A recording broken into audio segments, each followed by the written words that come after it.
Hi,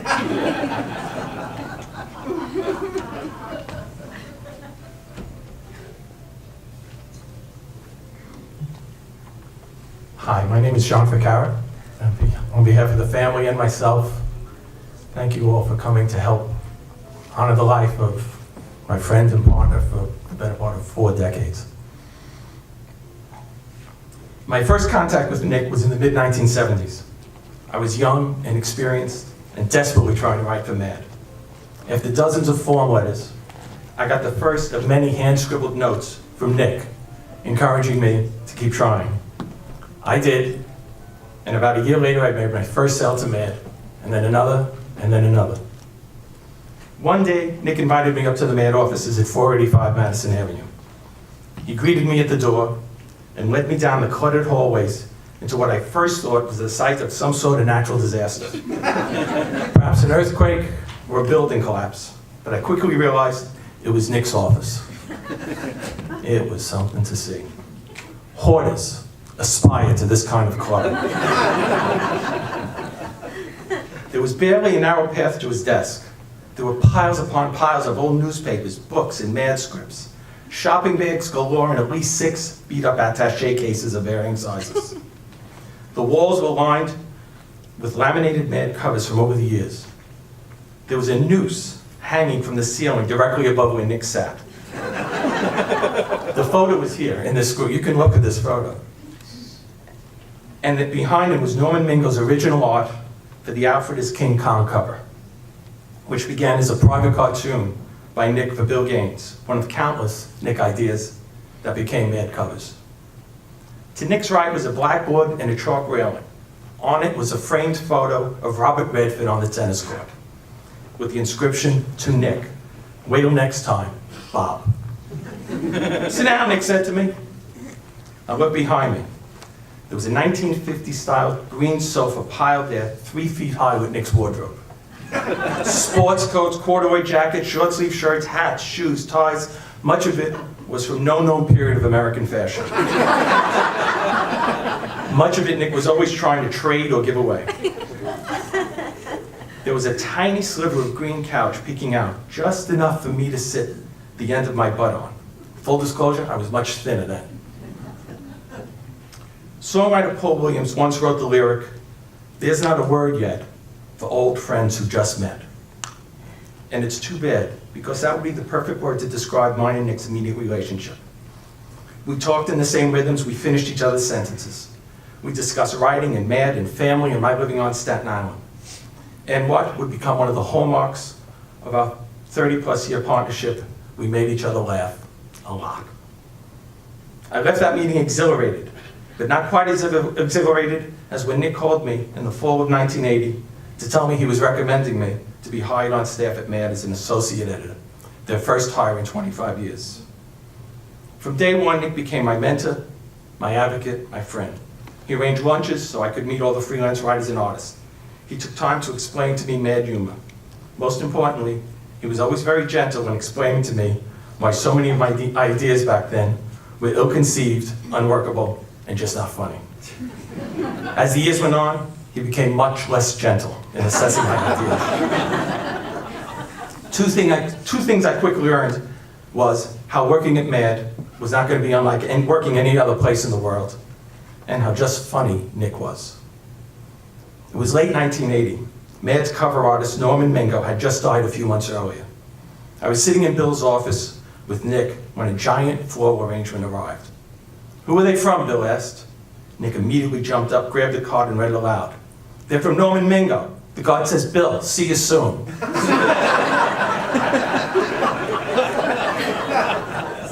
Gaines howled with laughter. Nick's job was done. Nick adored Bill, and Bill adored Nick, often referring to him as the soul and conscience of Mad. Nick loved to torment Bill, especially when it came to playing tennis. It drove Bill crazy that Nick would organize tennis matches while we were on Mad trips. As far as Bill concerned, Mad trips were for sightseeing and eating, and then more eating. "You can play tennis any fucking time," Bill would scream at Nick. One day, Bill gleefully called me into his office. He was taking us on a trip to Zermatt, Switzerland, the foot of the Matterhorn. and his travel agent had assured Bill she booked us into a hotel with no tennis courts. I got Meglin this time, he boasted. Of course, he didn't. Somehow, Nick managed to find a local park in Zermatt, and that had tennis courts, and quietly sent out a note to fellow tennis players Angelo Torres, Stan Hart, and Lenny Brenner. When Gaines saw them at the airport with their tennis rackets in tow, he seethed. Meglin had bested him again. By the way, remember that inscribed photo of Robert Redford playing tennis that Nick proudly displayed in his office? It took me about a year, but I finally realized it was Nick's handwriting.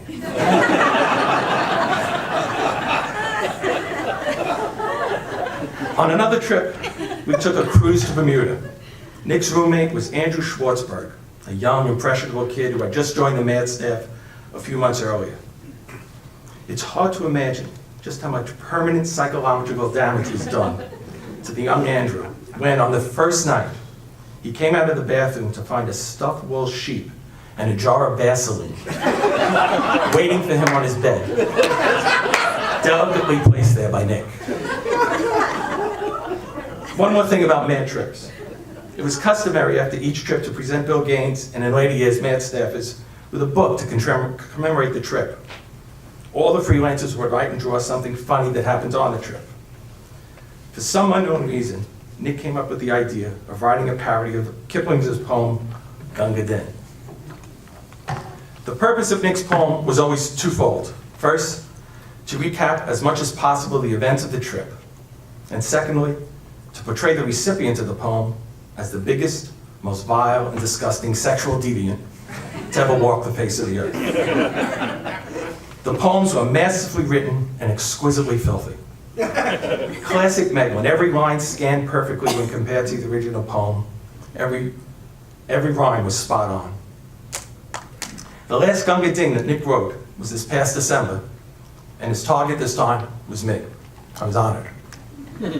So if I may, I'd like to read to you just the opening verse. You can talk of man's demise, and you'll hear a pack of lies on why this move to Burbank came about. But if it's truth that you desire, it began when man did hire a Staten Island pervert, there's no doubt. Though he had a clever mind, it was wedged up his behind. The result was that he focused on his dork. He'd forget about the mag when just the sight of some old hag would make the slimy bastard pop his cork. After that, it gets really filthy. All I can say is, if the Guinness Book of World Records had a category for most rhymes for the words labia, scrotum, and sphincter, Nick was a shoo-in.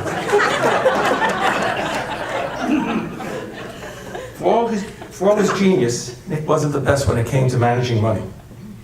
One day he came into my office livid at Chase Bank. I'm very busy, Nick said.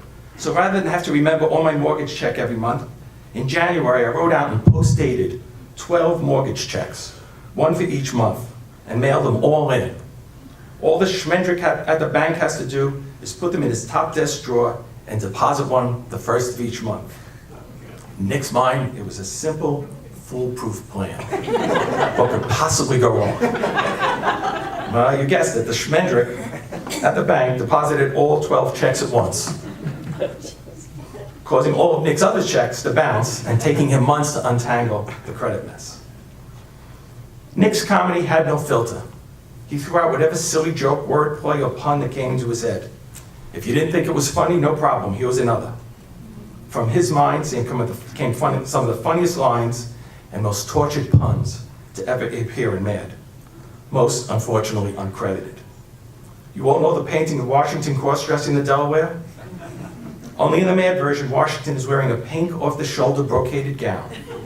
And the title is Washington cross-dressing the Delaware. That was Nick tossing off a stupid wordplay that became an instant MAD classic. And there are so many more, all uncredited. But Nick could also be unintentionally funny. Like the time Rocket D. Snyder was in the elevator in the MAD building. When the elevator stopped at MAD's floor, Snyder decided to get off and look around. It just so happened that Nick was getting off another elevator at the same time and offered to escort him.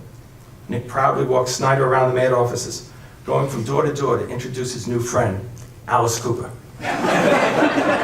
Snyder never corrected him. I think my all-time favorite funny moment with Nick, and one we recalled constantly when we were together, was the time he bombed. And I am talking Hiroshima time 10. We had gone to see the movie The Fugitive. You all remember the movie? Harrison Ford plays the doctor who comes home to find his wife has just been murdered by the mysterious one-armed man. After the movie was over, as was often the case, Nick and I had to take a whiz. Bad. We went downstairs only to find a long line stretching from the men's room into the lobby. We got at the end of it and waited and waited. The line did not move. Nick's bladder quickly grew impatient. He jumped off the line and walked up to the front to see what the holdup was. He returned about a minute later and in a loud, exasperated voice announced to me and everyone else around, "No wonder the line isn't moving. There's a one-armed man at the urinal and he's having trouble getting his dick out."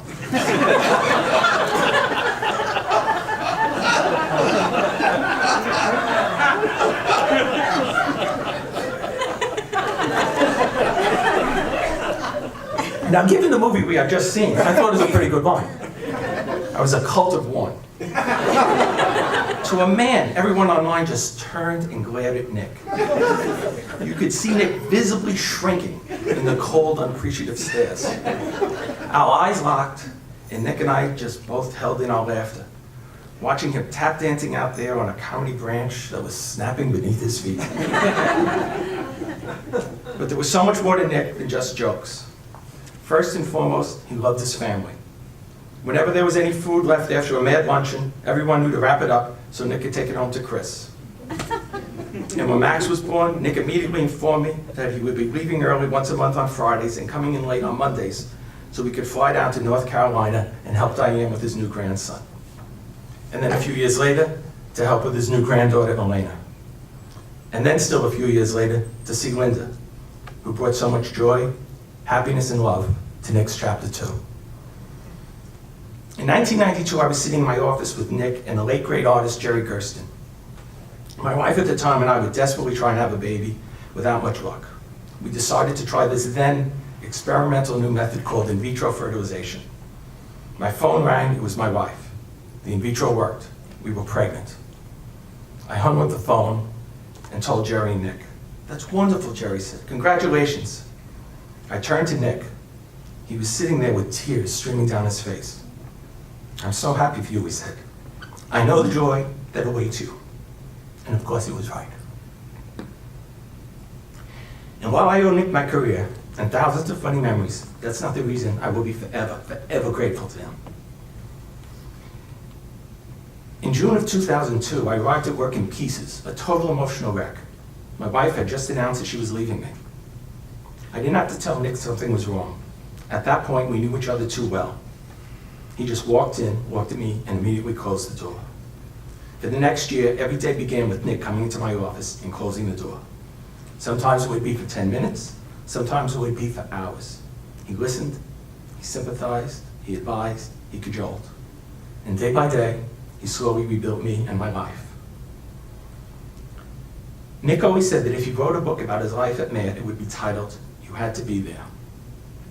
I, along with many of you here today, were lucky enough to have been there, to experience Nick in all his creativity, all his brilliance, all his warmth, all his craziness. If I had to pick one word to describe Nick, I'd have many to choose from. Brilliant, funny, friend, mentor, writer, father, lyricist, artist. But I think there's one that best describes him, and I think that one that he would be most happy with. Mensch. Nick Meglin was a mensch.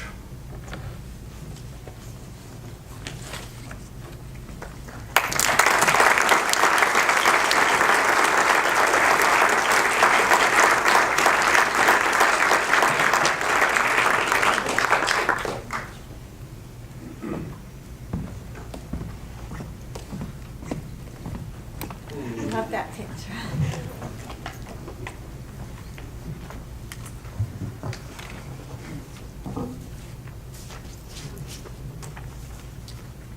I'm Linda Maloof.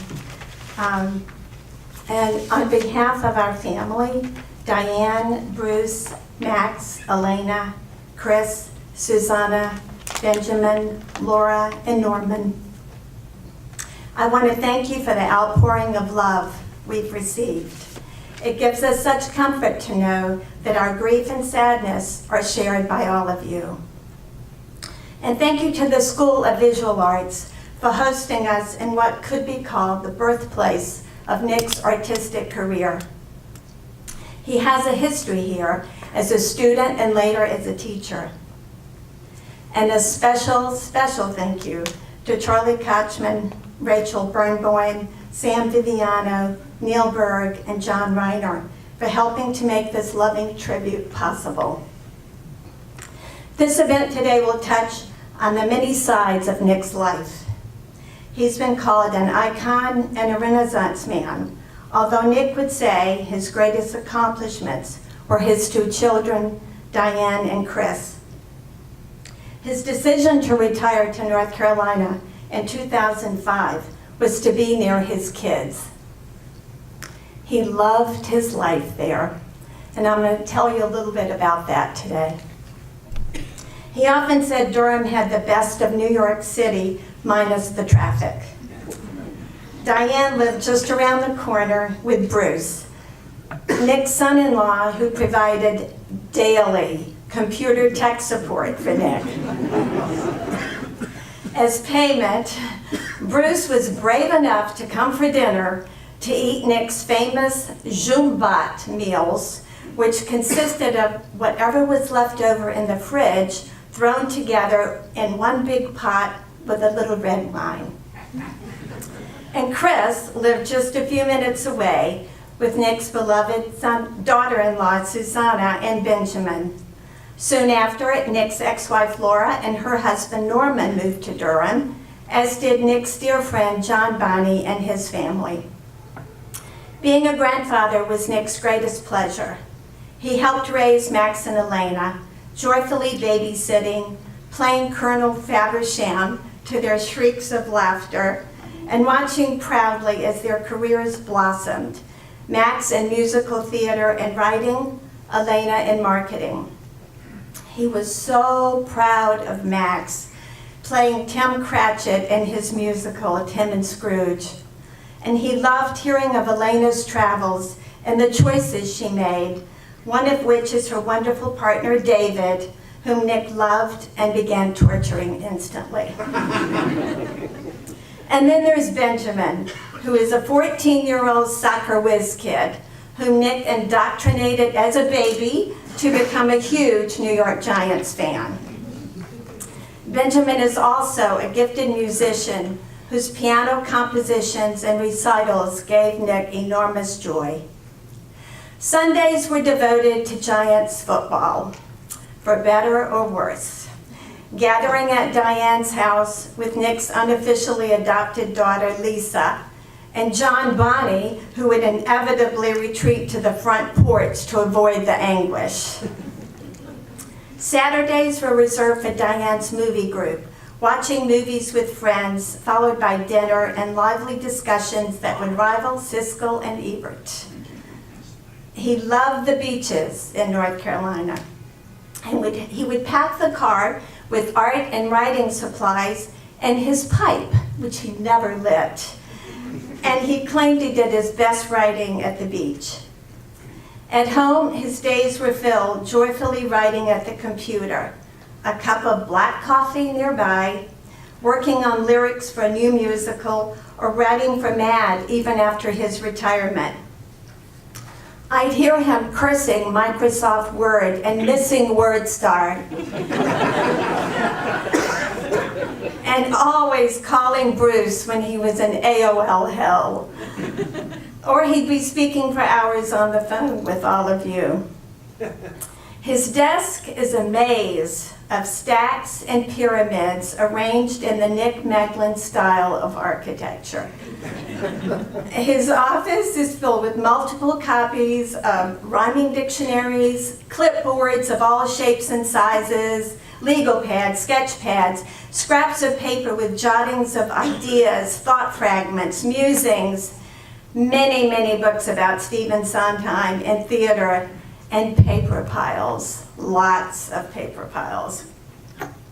In North Carolina, he found a cultural mecca, art museums, opera, theater, and in particular, a classical radio station, WCPE, where he donated his time drawing composers for their monthly program guide. He was an unpretentious celebrity in their midst, and they loved him. And he relished being surrounded by his passions, drawing, opera, and classical music. His favorite restaurant was Vic's, an Italian restaurant in Raleigh where he held court at Nick's table for the monthly wine tasting dinners. We filled a table of 12 to 15 with friends and family every month. He even found a favorite diner, Elmo's in Durham, where everybody knew his name. He frequently took out his pen and sketch pad to do on-the-spot drawings of unsuspecting diners, a favorite art subject. He would order lightly poached eggs or tuna if it was tuna week. Elmo's offered everything except Kaiser rolls with the schmear. Over the holidays, Nick delivered bottles of wine to thank local establishments he frequented. On the list were the bank, dry cleaners, landscapers, the auto shop, the pack and ship place, the bug man, and all the doctor's offices. Most of these people did not know that Nick was the editor of Mad Magazine, or that he had written 15 books and 2 musicals, or that he was a television star, having appeared on Friends and 30-something. He was just Nick, this really nice, funny man. But they all mourned his passing, just as we're doing now. When Diane visited the bank to close his account, the banker broke down in tears. The kind lady at Costco cried when she realized whose account she was closing and said Nick had always been so nice to her. One of the guys at the auto shop read the obituaries, and he went online to order Nick's book, Drawing from Within. When I visited Jerry's Artorama, a favorite haunt of Nick's and where he also taught art classes, the store manager, Tom Dowd, and I cried together. He did know who Nick was, and he valued their friendship. He said he always tells customers what Nick taught him and his art students. Just carry a pen and sketch pad and just draw. And Vic's Italian restaurant sent a big platter of Nick's favorite, eggplant parmesan. Nick walked into my life 17 years ago when I hosted him for a book signing at Barnes & Noble in Cary for his book, Drawing from Within. You might say he wrote his way into my life. There were 17 chapters in our life together, each page filled with lots of love, laughter, a lot of silliness, respect, collaboration, and adventure. To paraphrase a line from one of his songs, Pages Are Turning, from his musical Tim and Scrooge, I only wish I had more time to share the pages of my life with him. Thank you.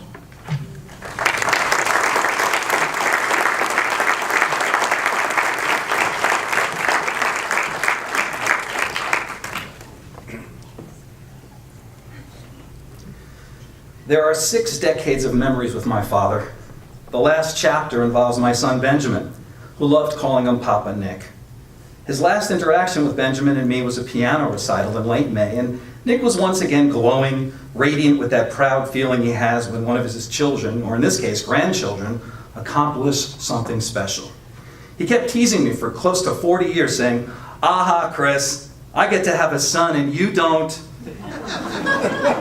When Susanna and I had Benjamin on board in 2004, he had that tearful look in his eye. "Son, you now get to experience the priceless joy that I had when I had you."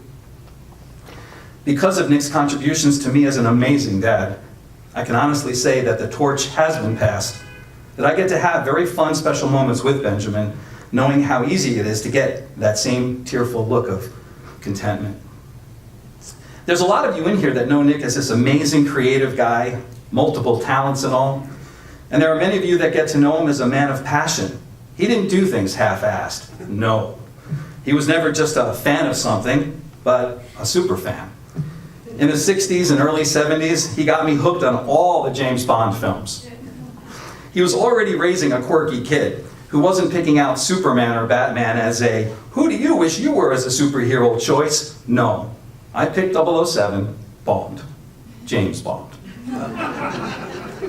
And speaking about being a fan, since, the Giants didn't do anything really special in the mid-80s, until the mid-80s, there was time for Nick and I, fans of other things than sports teams, to get together and do stuff. We love the movies. One film in particular we went to, and we went a little bit overboard with, was Rocky. You all think Nick is above the fray when it comes to impactful movies. After all, the best spoofing and gag writing happens when Nick is laughing out loud in darkened movie theaters. And during a movie's most slow, quiet, dramatic part, he's laughing and convulsing in his seat, trying to sit quietly to not disturb the innocent patrons who deserve their admission price to not have this freak next to them. And rather than shutting up and composing himself, out comes a James Bond pocket gadget thing that acts as a pen light for him to capture that great gag he's been laughing to himself about on some hand-sized notepad that America then gets to read in Mad's next issue. That movie is completely lampooned. So thank you for that quiet moment, Nick. Okay, back to Rocky, okay? Yes, Mad did a great job satirizing that film, but none of you know, well, you will now, that Nick had Rocky fever. After the movie's release, he got my ass out of bed one early morning, a time when his 13-year-old son needed to sleep more. Son, we're going jogging. In the movie, Stallone had old, run-down, smelly sweatpants and ripped-up fleece to run around in. You know that Nick wasn't going to be outfitted for running. He had on those light-colored, tight-fitting tennis shorts that had his hemline up higher than the middle of his thigh. We also had tennis shoes and tube socks that went up the calf, almost touching our knees. Entering the kitchen, Nick had already prepared this egg mixture, convinced that this crude protein-infused concoction would help build up our bodies while running. Did we jog through the streets of Long Island, finding some landmark to jump around near with our fists pumped in the air like we've achieved some incredible athletic milestone? No. We drove the car to the Hewlett High School track. The jog was not easy. Nick is much better running after a tennis ball. I mean, there's a goal involved. I mean, you have to hit this ball before it hits the ground the second time, right? Not a goal where, we have to fight Apollo Creed. Long story short, do you know the one thing Nick and I had realized? The one thing our just before sunrise fitness jog fantasy needed in order for it to be worthy of our sweat, sleep deprivation, sacrifice, and most importantly, fulfillment of our Rocky Balboa fantasy to come true. Music! There wasn't Bill Conti's musical score. I mean, Gonna Fly Now needs to be blaring while Nick does stretches, calisthenics, shadow box moves, and stair climbs, all to an edited visual montage that includes a frozen close-up of his prouder-than-life bearded face. Yes, my friends, it's all about the music. Nick may be a master with those lyrics, but oh, did he love a musical score, providing the soundtrack to all of life's moments. All right, speaking of scoring music, when we get to hear musical segments tonight, we'll see Nick visually in his Hollywood movie star phase first of his career. And, Neil will come out and speak about him. I want to have the opportunity to say some words about Nick's other longtime friend and musical collaborator, Norman Blackman. Thanks.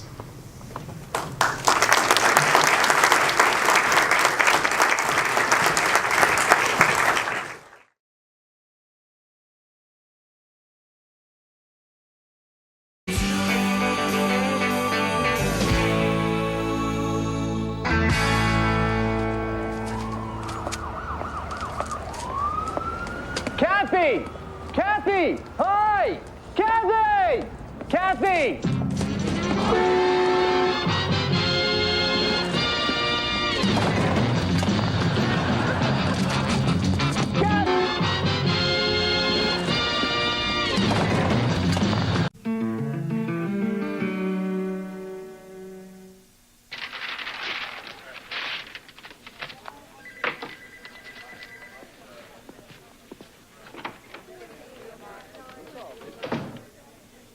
Anyway. Michael, try a slice of this. Nick made carrot cake. Thanks. Did you see this memo? First annual VAA masquerade? We're having a Halloween party? Uh-huh. We hear this came straight from the top. From Miles? Pretty weird. I don't know, Michael. There's something in the air. You're up there. You know things. What's going on? Great cake, Nick. Thanks, Michael.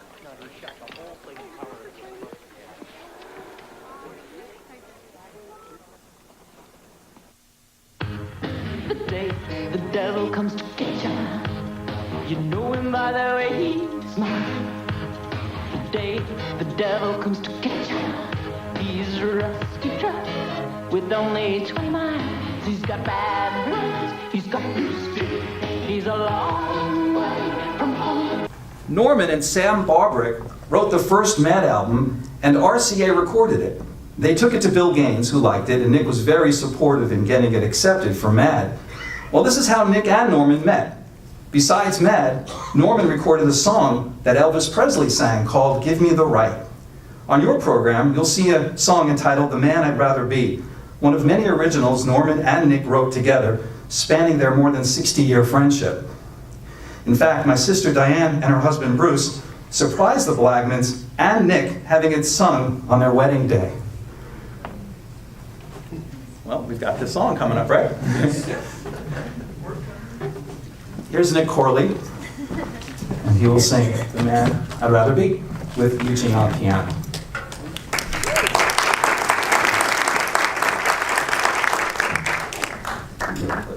They sent me a demo of this, and I listened to it. It sounded like it should be a low voice, and Lou Rawls. Lou Rawls is what I heard. So imagine Lou Rawls. This is for Linda. You find me waiting, and I'll greet you with a smile. But I'm waiting for the first time. It never was my style. That's no longer true. I'll wait for you. I always will. Who I was before I met you was a very different me. Now the man who can't forget you is the man I'd rather be. The man I'd rather be.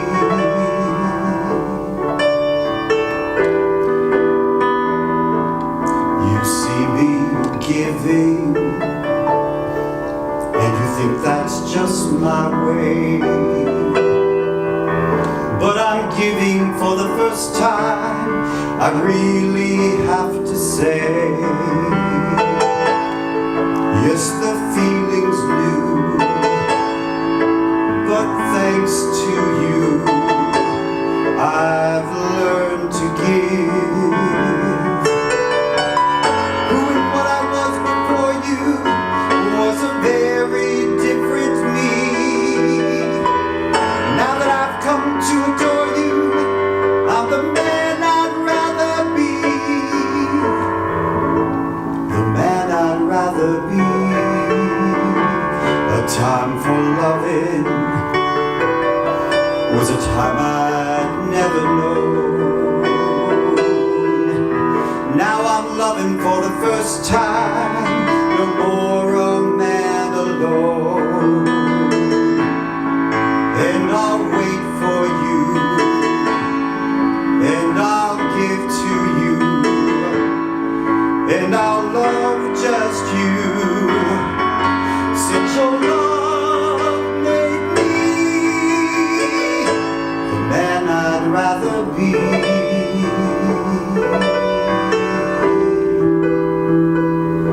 The man I'd rather be.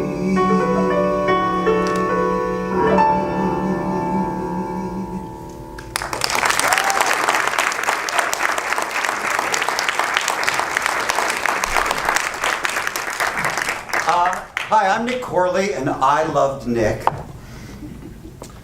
I'm Neil Berg, and I also love Nick. You can speak first. Sure. I got to direct and work with Nick when he was doing Timid Scrooge. I know many of you saw.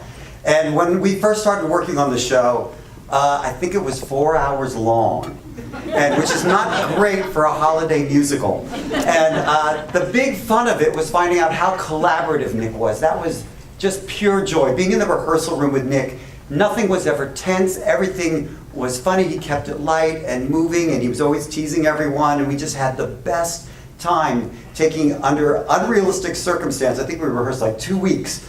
And we got the whole show up, and the actors were constantly getting new lines, and it should have been, everyone should have been like, ugh! But it wasn't. It was a joy, and that was because of Nick and his enthusiasm.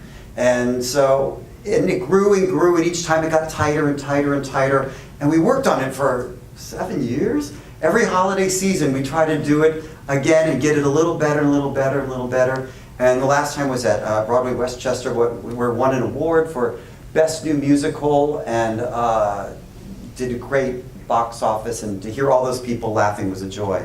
So, and Neil wrote the music for Timid Scrooge, you know.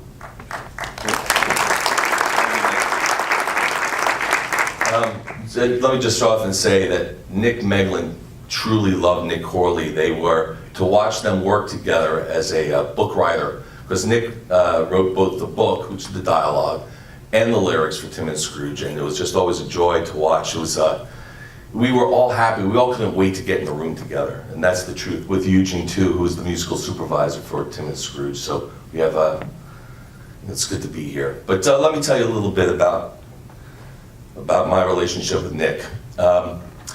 So it was almost 20 years ago that I was doing a show at the Irvington Town Hall Theater, which I use sometimes to try out material as a composer and as a lyricist, but obviously never a lyricist when Nick was around. And Nick had heard about me from a mutual friend, and he came to, I got a call and said, would you like to write a musical together? And I was like, okay, who are you? And he said, I'm Nick Meglin. And so he introduced himself, we actually met, and he gave me the script. The first time I ever met Nick, really, was he gave me a script. Now, a musical is supposed to be 100 pages long with the lyrics. It was 380 pages long. And I remember I took it home, and Rita, my wife, we were together, and I looked at this, I said, oh my gosh, what is this? How can I? And then I had to read it. And it took a long time. And I'm going through it, and I said to myself, after I read it, I said, okay, it's too long, but this guy's beyond brilliant. I mean, there were lyrics, even at that stage, that would have made his hero, Stephen Sondheim, jealous. And a lot of them, a lot of lyrics, a lot of rhymes, and rhyme after rhyme after rhyme after rhyme, after rhyme after rhyme after rhyme after rhyme. But it was wonderful because the first time he came over my house, my apartment at that time, actually, within this long script, there was one song that was written. It was short and sweet and right to the point, and it was perfect. And that was the first song I ever wrote, and that was with him. And he wasn't around. I'd written it, and I had to call him, to come over the house to hear it. And that's what he did. And we're going to get to that in a second. So you'll get to hear this first song that we ever wrote together. But I just have a couple of things that I wrote down that I need to say. So I was married to Nick for 20 years. 20 years, that's what it is. When you write musical theater, Cantor had Ebb, Rogers had Hammerstein, I had Nick Meglin. And I would not have traded him for any of those in history. It was the greatest joy in my life to write with Nick Meglin. And he was as brilliant as all those that I mentioned before, truly. He was my brother in writing music. He was my funny uncle. He was my pal. He was my sports buddy. Go Giants. He was the biggest fan I ever had. The biggest. No one bigger. I could do no wrong to Nick. The confidence he gave me helped me more than he ever knew.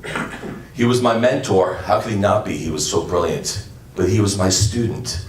because he was coming into my world of musical theater. He was a great student, which is interesting because all of you know him differently, but he was a terrific student. He listened, he wanted to learn about the craft of writing musicals, and he did, because it's different than writing parodies. It's different. And once he learned it, then he became my teacher again, so it was very interesting. He was the most loyal, greatest supporter, and greatest friend we all know that anyone could wish for. So when we got the musical, Tim and Scrooge, we had developed it for a while, and we were fortunate. It's a long process writing a musical, longer than anyone imagines. But then we got, I asked my good friend and brilliant director, Nick Corley, to get involved. Now, Nick is not only a great director, but he's also one of Broadway's great character actors. He's been in umpteen Broadway musicals. And then we got Eugene involved. And that's what Nick was talking about, this Nick Corley, is that just to see it come together and to see him laughing. We always met over food, always. That's where we wrote. Countless readings. In our craft, you have to do these readings. I'm sure some of you came to the readings, and there were so many of them, but really the whole thing didn't coalesce. I mean, we did some fun things. We did the Queen's Theater in the Park. We had the NIMH Festival that we did, the New York Musical Theater Festival, and won an award there, and we're very proud of Nick. But it wasn't until this one particular reading where he got his grandson, we got Max Korn to be in it. And I think that was his biggest joy. I know that was his biggest joy. Of everything he did, to have Max with us and to see Max performing with us with all these big Broadway stars. And Max not only did great, he absolutely, the best compliment I can give is that he absolutely fit right in. He was that good.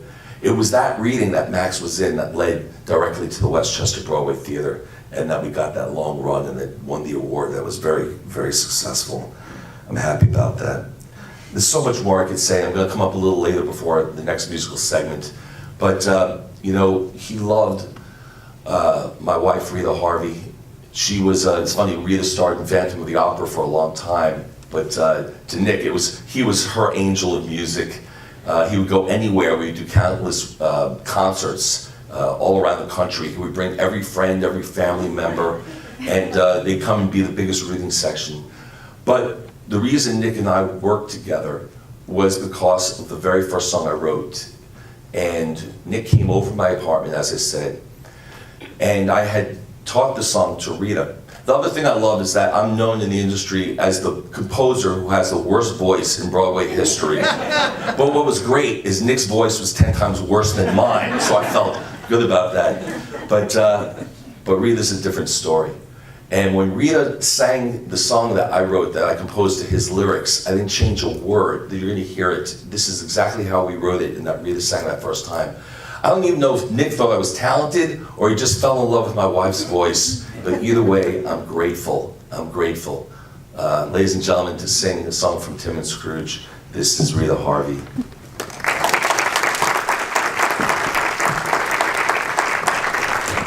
Just want to say I loved Nick too, like everybody here. And he was one of the most supportive people I've ever met of other artists. I mean, sometimes the gushing was just like, Nick, okay, I got it, thank you. But as a lot of other fellow artists are here would know, it meant so much to have someone that supportive, and he did. He called me Songbird every time I saw him, and it was just wonderful. And I'll never forget the day he came over, and Neil had taken this excerpt of lyrics and set it to music, and these are the exact words from Tim and Scrooge, and no, go ahead. And what I love about the sentiment of this song is the impact that one life can have on so many people and on the world, and the impact that one small act of kindness or one dream can have on the world. Just one small thing and nothing more.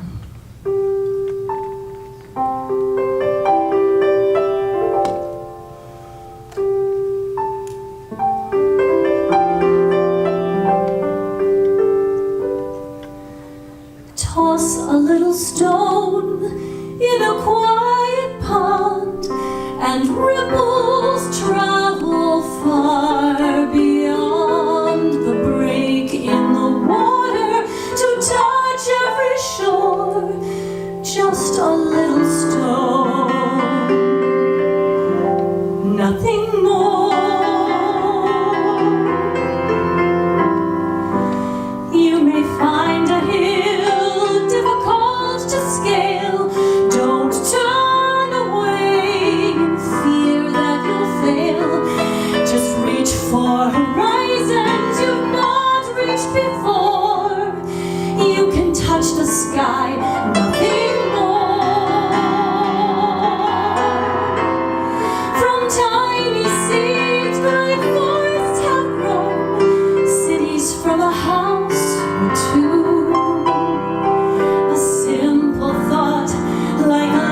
to grow from a whisper to a deafening roar. Just a little dream, a tiny little dream, just a little dream, and the world is changed. Nothing more, nothing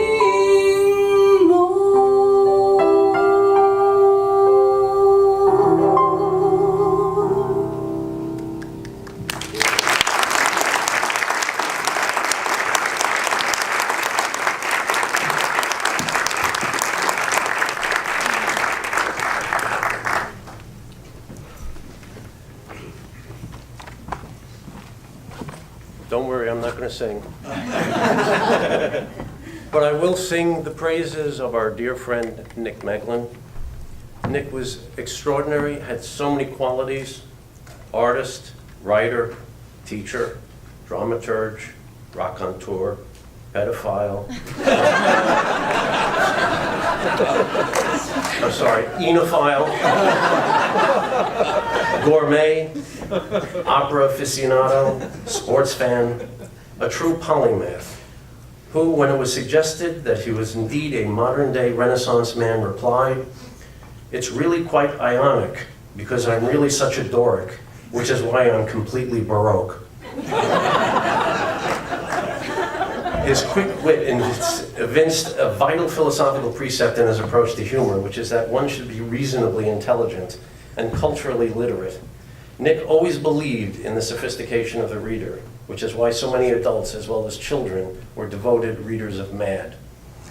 It was also in his capacity as teacher that Nick sought to dispel the notion of sprezzatura, the seemingly effortless execution of art made to appear casual or organic, belying a genuine process.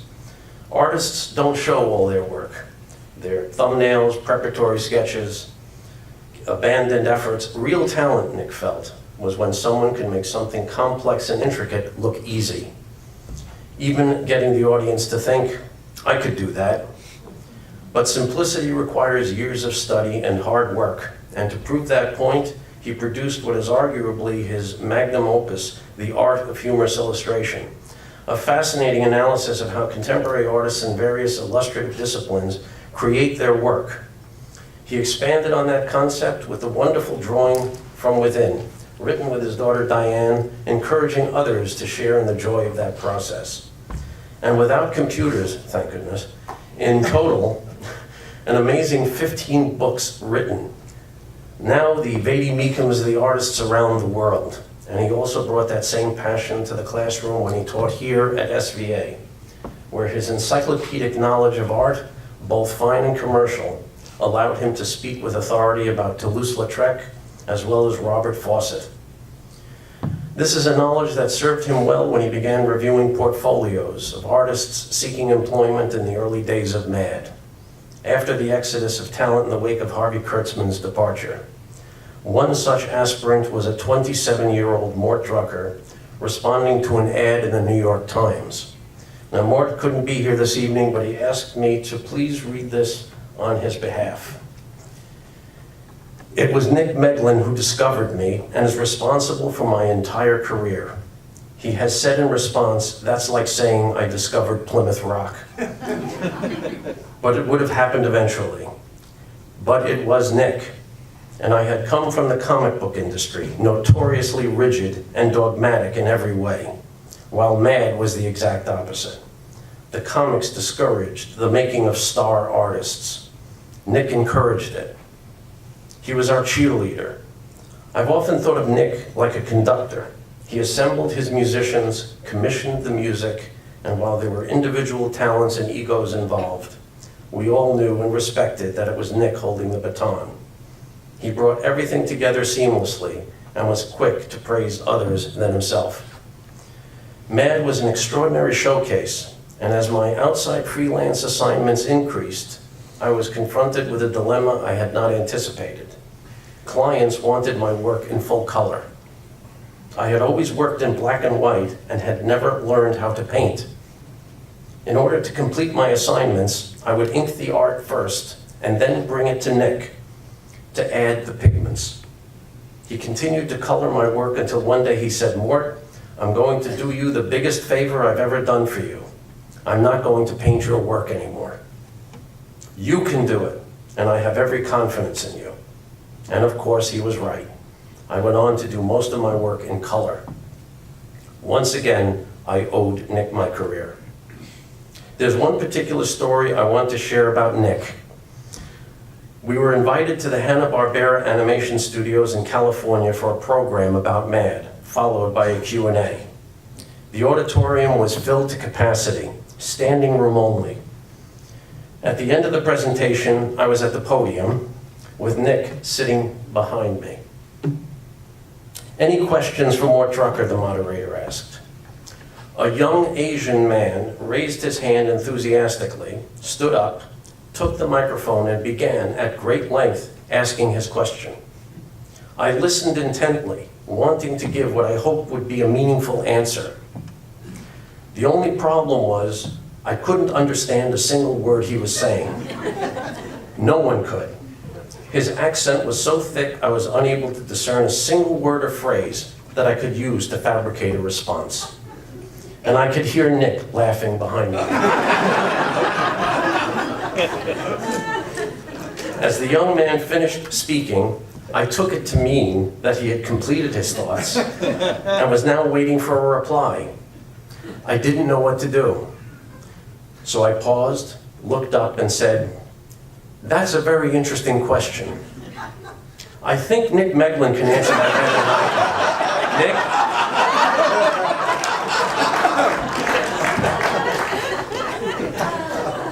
I got him, and he loved it. Words to express how much Nick meant to me would be inadequate. I can only say that his loss has been devastating, and I will miss him always. Rest in peace, my friend.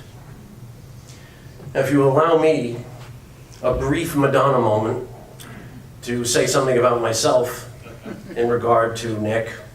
At the last Reuben Awards we attended in Philadelphia, Nick was joined in a panel of luminaries moderated by Mark Evanier. The question was asked of the participants, where were you when you first discovered MAD? Now, for Baby Boomer, this is just ahead of where were you when Kennedy was shot?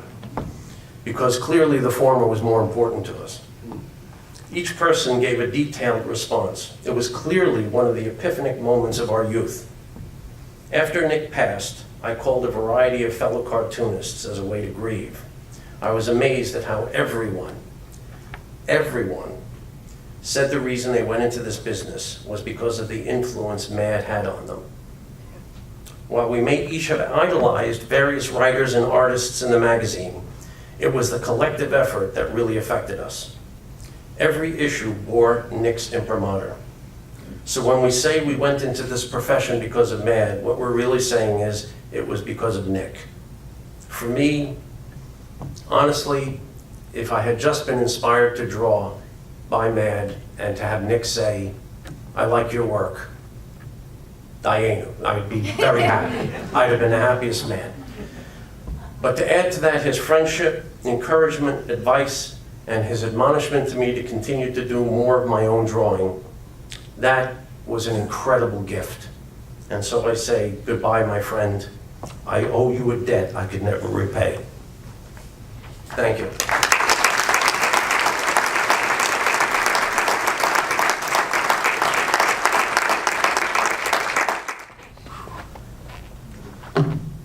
Seriously, somebody has to say it, so I'm going to. Fuck Nick Meglin. That feels so good. Can you say it with me, please? Fuck Nick Meglin. Come on, he deserves better than that. Come on. Fuck Nick Meglin. That's for you, Nick. And I could just hear him say, "Who are you calling a eunuch?" It's great to see so many people here at the memorial. I spoke with the family earlier and they agreed Nick loved almost every one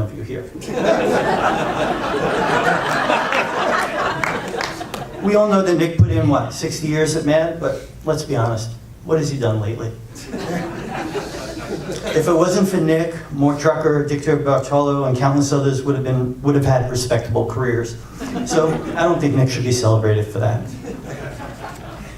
Now, I can go on and on about all of Nick's accomplishments, not just about MAD, but the books he wrote, the plays, his other writing. I could talk about all that, but this isn't the time or the place.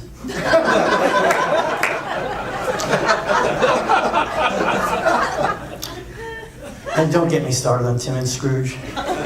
I once said to Nick that Tim and Scrooge is to A Christmas Carol what Cracked was to Mad Magazine.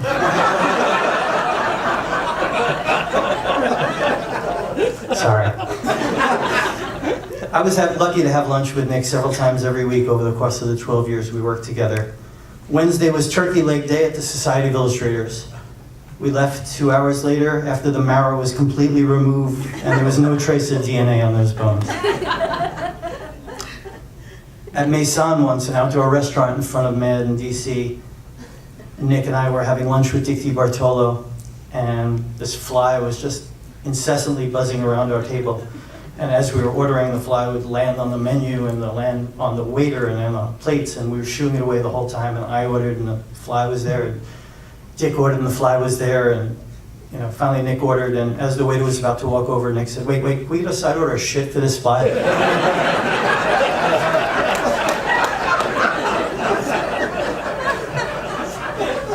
Nick would walk into a room, and if there were two coworkers there, he would purposely say, one of my favorite people.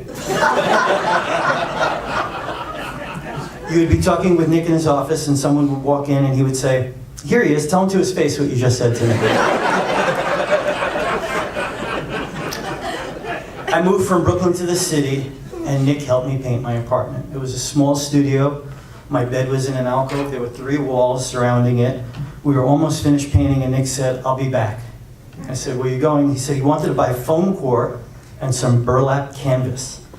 He had this idea that he would cover the walls in my bedroom with burlap and foam core. And I asked why, and he said, "Well, I'll get some push pins. This way you can put up notes and photos." I said, I don't want to cover the walls with burlap and canvas. If I wanted to do that, I would put up a bulletin board. He said, "Well, this way you could stick notes all over it, on the 3 walls." And I said, "Who said I wanted to stick notes on all 3 walls?" He said, "Well, you're always writing notes to yourself. This way, if you think of something in the middle of the night, you don't have to get up. You could write a note, stick it, push pin it to the wall, and go back to sleep." I said, "Yeah, and I could also keep a pad and leave it by the side of the bed." And he was like, "Yeah, you could do that." Nick wanted me to get a carpet in the kitchen in case I dropped a glass. He said this is what he did in his house in Dobbs Ferry. I said, "How often do you drop glasses and bowls?" I asked him. "A carpet in the kitchen." So last night, this is true, I was on the phone with John Reiner and I was putting away the dishes and I dropped the bowl and it shattered. Son of a bitch was right. So I was worried about what else to say here tonight. I've been struggling with it, and I was talking to my wife, Rachel, said that I should speak from here, so.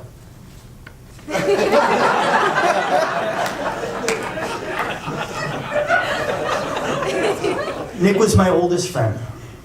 Sure, there were people I knew longer, but Nick was the oldest. We met in 1993. I was an editor at DC Comics, and I expanded my purview from licensing and editing books on DC Comics characters to also include MAD. Nick was not happy. I was an outsider. I'd come from DC, and I needed to prove myself. Thanks to Grant Geisman, we became friends. We worked on a series of books made about, in fact, I have. I'll come back to it. We worked on made about the 50s, 60s, 70s, and 80s together. Grant put these together. Nick would write little interjections that had little to do with anything. But we worked on those books, and that's when we all became friends. And as the editor of the MAD books, Nick and I bonded. He edited many of the MAD paperbacks we all grew up reading. He often credited his son Chris for translating his Brooklynese into proper English.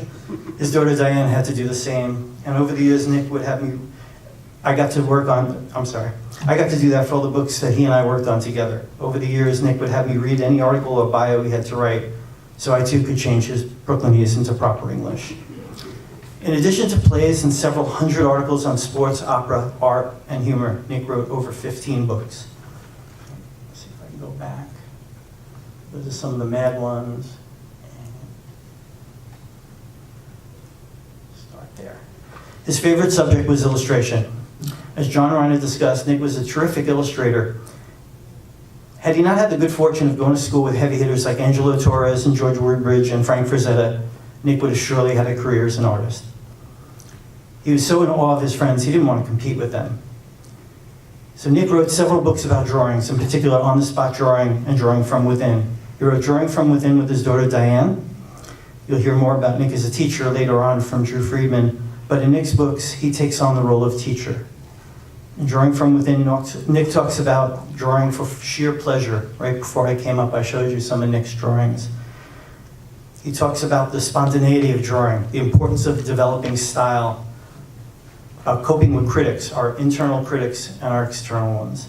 If you want to know more about Nick, I really encourage you to read his books because so much of who he was and his philosophy about art and illustration is on the pages of those drawing books. Perhaps his most famous book was The Art of Humorous Illustration, as John mentioned. It included profiles of the usual Mad subjects, Sergio Aragonés, Jack Davis, Mort Drucker, Al Jaffe, and Arnold Roth. But it was also the unexpected profiles in a book about humorous illustration that always struck me. Profiles on Maurice Sendak and Norman Rockwell. Rockwell was pleased that Nick wanted to write about the humor he so carefully worked into his paintings, and he gave Nick a rare, insightful interview for the book.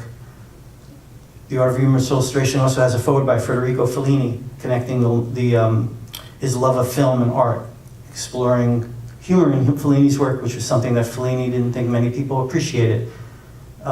His introduction or foreword for that is something that Nick was really, really proud of, and it's singular in a book about humorous illustration that he selected Federico Fellini to do it, not just for his name, but because of, again, the sense of humor that he did.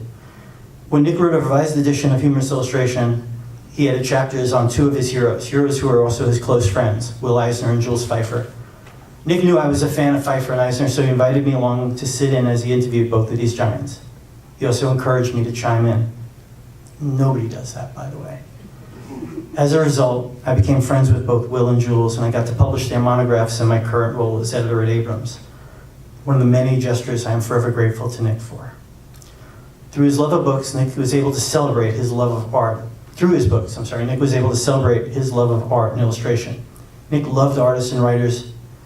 He was like a proud father. He collected their books, whether they were books written for Mad or not, and he had them signed copies. Every time we had lunch with Will Eisner, Nick would bring a handful of Will Eisner books for him to sign. And Will would say, "Didn't I already sign copies of these for you?"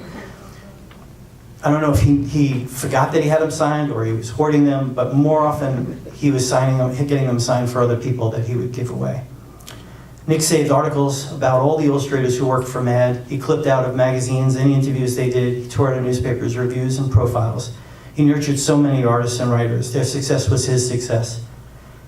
After we had lunch with Al Jaffe one day, as we were heading back to the office, he said, "If we were in Hollywood, having lunch with Al Jaffe would be the equivalent of having lunch with Laurence Olivier."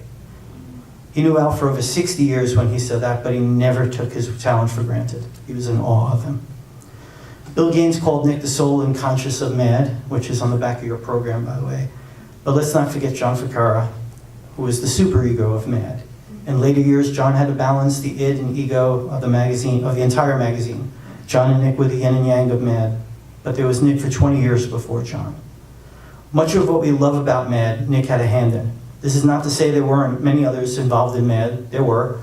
John Ficarra, Joe Raiola, Charlie Cadu, forgive me if I didn't mention all of you who were here. But if you step back 60 years, much of what we think of when it comes to Mad was because of Nick. He discovered Mort Drucker, Dick DiBartolo, Antonio Prohias, and therefore Spy vs. Spy, Dave Berg. And Nick rewrote, by the way, every line of The Lighter Side. It was his idea that Alfred E. Neuman could be a recurring character on the cover of Mad magazine and not just a one-shot idea. Nick changed gags and edited names of people he knew throughout the magazine. Names like Art Charney was a childhood friend of his, and Max Korn was his grandson. These are real people that populated the magazine. We just thought they were funny names, but they were all based on people that he knew. Nick's fingerprints are over every issue that we read as kids growing up. In Nick's obituary in the Washington Post, they said in their headline, "As the heart of Mad, Nick Meglin influenced much of American comedy." Knowing him, you couldn't convince me otherwise. If you look at the source material for Tim and Scrooge, A Christmas Carol, there's a lot of that book in Nick, and he identified with many aspects of it, which is why he spent so much time writing the play. He identified with the love of family, the value of protecting and nurturing children, the need for kindness, the importance of traditions, the details and rituals of our customs, and the need for forgiveness and redemption. In the story, Jacob Marley sees what life would have been like for his friends and family had he never been born, how each life touches so many others. Now imagine what each of our lives would be like had Nick Meglin never been born. I can't.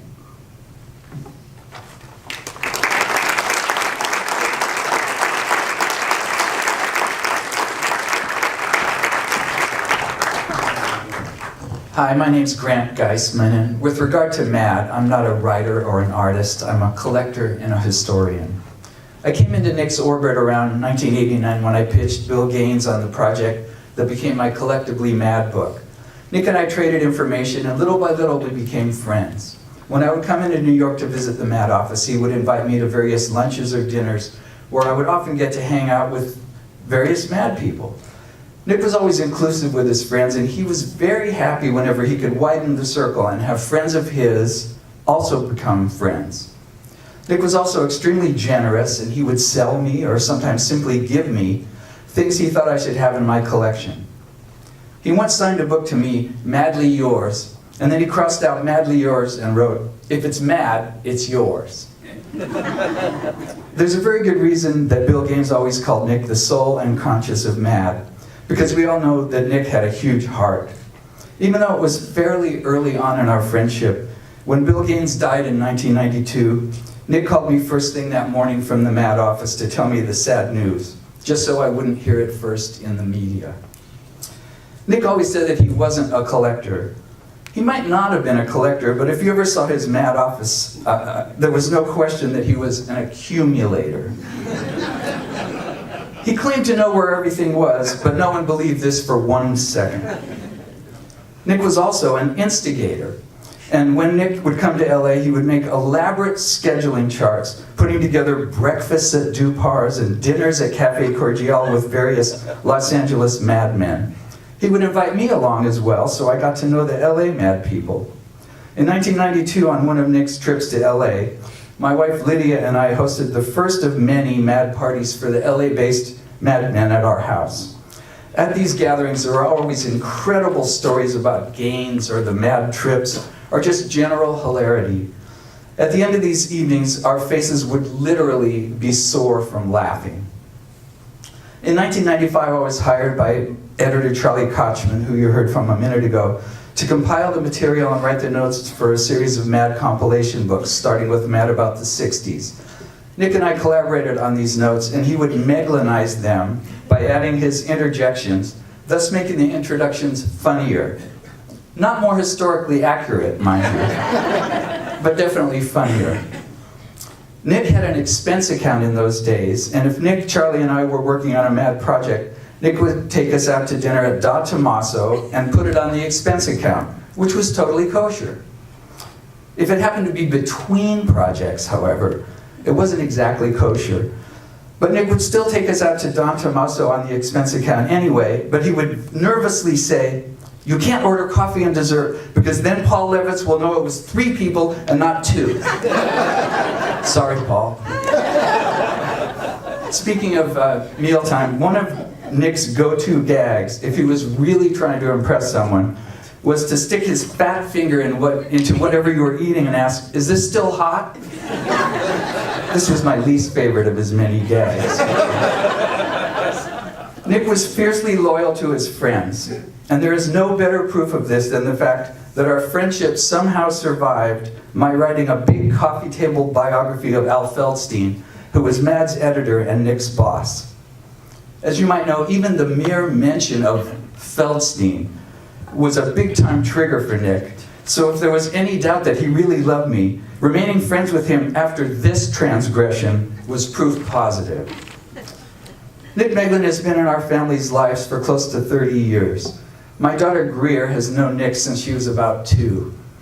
When I told her the news that Nick was no longer with us, she said, Well, that can't be true. He's always talking.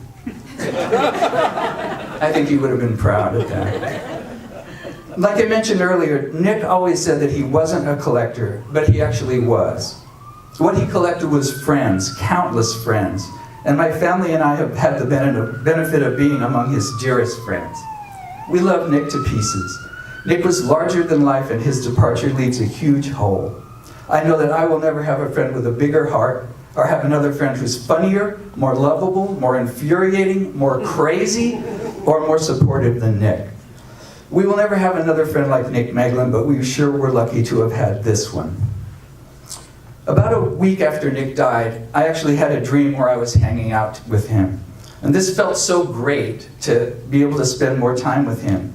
And I said, "You know we love you, right?" And he goes, "Of course you do. That's why we're all here." I don't think it was entirely a dream, and that is why we're all here.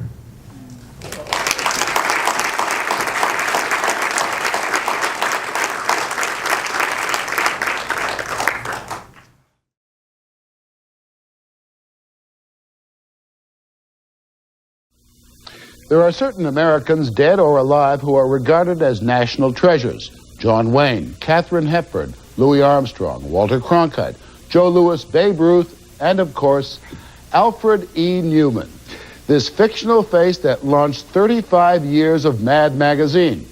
You might have thought that with all the electronic diversions available to kids today, something like Mad would be, if not already dead, then certainly dying. But nope, Mad is alive and kicking as successfully at everything sacred. Still the brainchild, if that's the right word, of this man, Bill Gaines. We pride ourselves in the fact that we have no philosophy. We have no philosophy, we have no politics, we don't take sides. We have no morals, we have no scruples. We have no taste, we have no intelligence. Yes, we have no bananas. And that's about it. Plus, I mean, working for Mad means just never having to grow up. That, I suspect, is the essence of it, huh? Yeah, I mean, a new Stallone movie comes out. I mean, and we're there, and we're sitting in the back row just giggling, you know, because we know what lines we're going to write, you know, and just everything is fair game.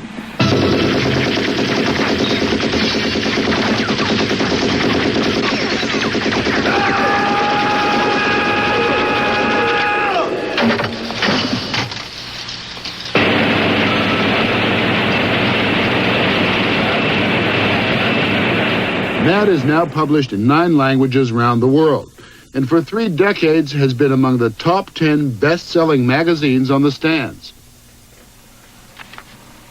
The artists and writers are listed in the magazine as the usual gang of idiots. They are quite talented idiots.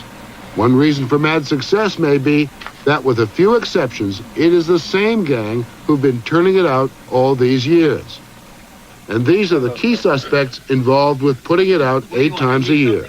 Apart from Gaines, the so-called creative staff consists of Nick Meglin, Dick DeBartolo, and on drums, John Ficarra. I would have thought that Mad would be out of business by now. And I'll tell you what, there's so much outrageous, more outrageous than you guys are, stuff available to young people now, that I thought you would kind of look a bit corny in the late 80s. Well, we don't really know why it works. It's just been working for 35 years. And we try not to analyze it because we may blow it. Bill Gaines is hardly anyone's idea of a publishing mogul. The magazine works because of, or in spite of, his eccentricities. Beyond the madness, there is a method, or perhaps just old-fashioned integrity. He won't take advertising. We long ago decided that we can't make fun of Pepsi-Cola and take money from Coca-Cola. That kind of thing. Could we do it the other way? That's a good Did you ever think about that? Think, Bill, think! And he's turned down potential millions by refusing to license the toys, cartoons, T-shirts, and other spin-offs so common in the kid marketplace. I just think that sucking every buck out of a product with merchandising is not necessarily the way to go, and Mad doesn't do it. Most of Mad's sales are made at the newsstands, But among the subscribers are the nation's dentists, a form of passive laughing gas for younger patients. In any way, more fun than thumbing through Dentists Quarterly. One thing Matt is not, it is not a product of market research. Bill won't take readership surveys because he's afraid that if we find out the bulk of our readers are 12 to 16 males, that we might start subconsciously pandering to them. There's never been a demographic study? Or Republican. Worry because we would hate to have our readers getting cavities because You we would took hate. ads. It's okay to rot their mind, but not their teeth. The launch is going nowhere. I agree. What's next? Next. This is the worst we've ever had. I think Mad visits a modern organ transplant hospital. The ideas for Mad stories come from everywhere, from Hollywood scriptwriters to a nun in Chicago, but mostly from editorial conferences.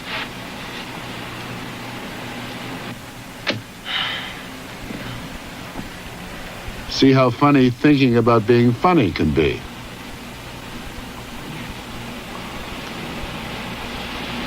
What's the title?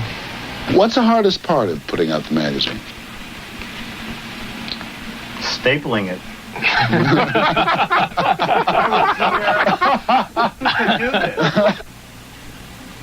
The fame of the game. This is the result of 35 years of fine-tuning the creative process. You know, I'm wondering about something. That doing this story, showing the brains behind Mad. This was the bad part. You think that kids are really going to be shocked when they look at these four faces, disappointed? Well, hopefully they don't watch 60 Minutes.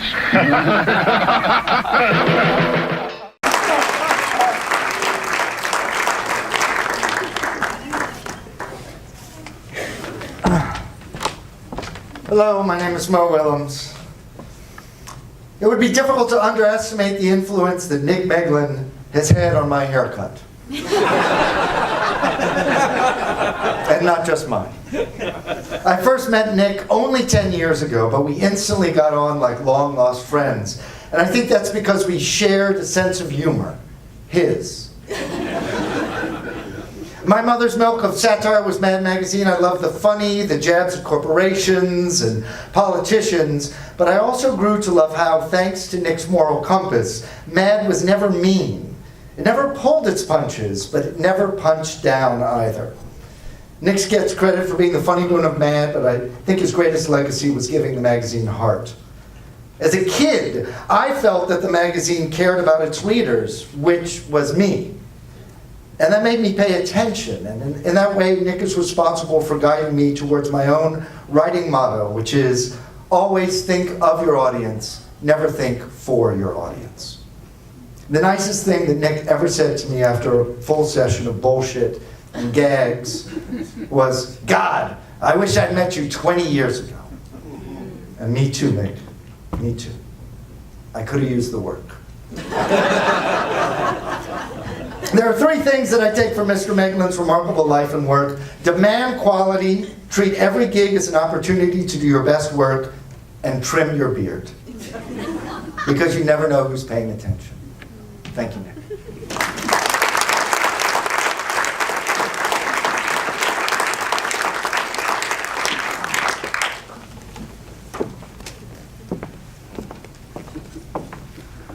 Hi there, I'm Hillary Price. I met Nick in the late 90s when I was in my late 20s at my first day of my first time at the National Cartoonist Society Awards Weekend. It felt like that first day of summer camp where you don't know anybody and everyone else seems to know everybody. I'd signed myself up for tennis. And as I was making my way down to the courts, this friendly white-haired guy just appeared by my side like a garden gnome that had just popped out of the bushes. As we walked, he asked questions. You draw a daily cartoon? Wonderful. You're from Massachusetts? Lovely. Are you single? I have nephews in LA. I hadn't been planning on coming out to a stranger within 2 minutes of meeting him. But there we were, so I did. Perfect, he said. I have nieces in New York.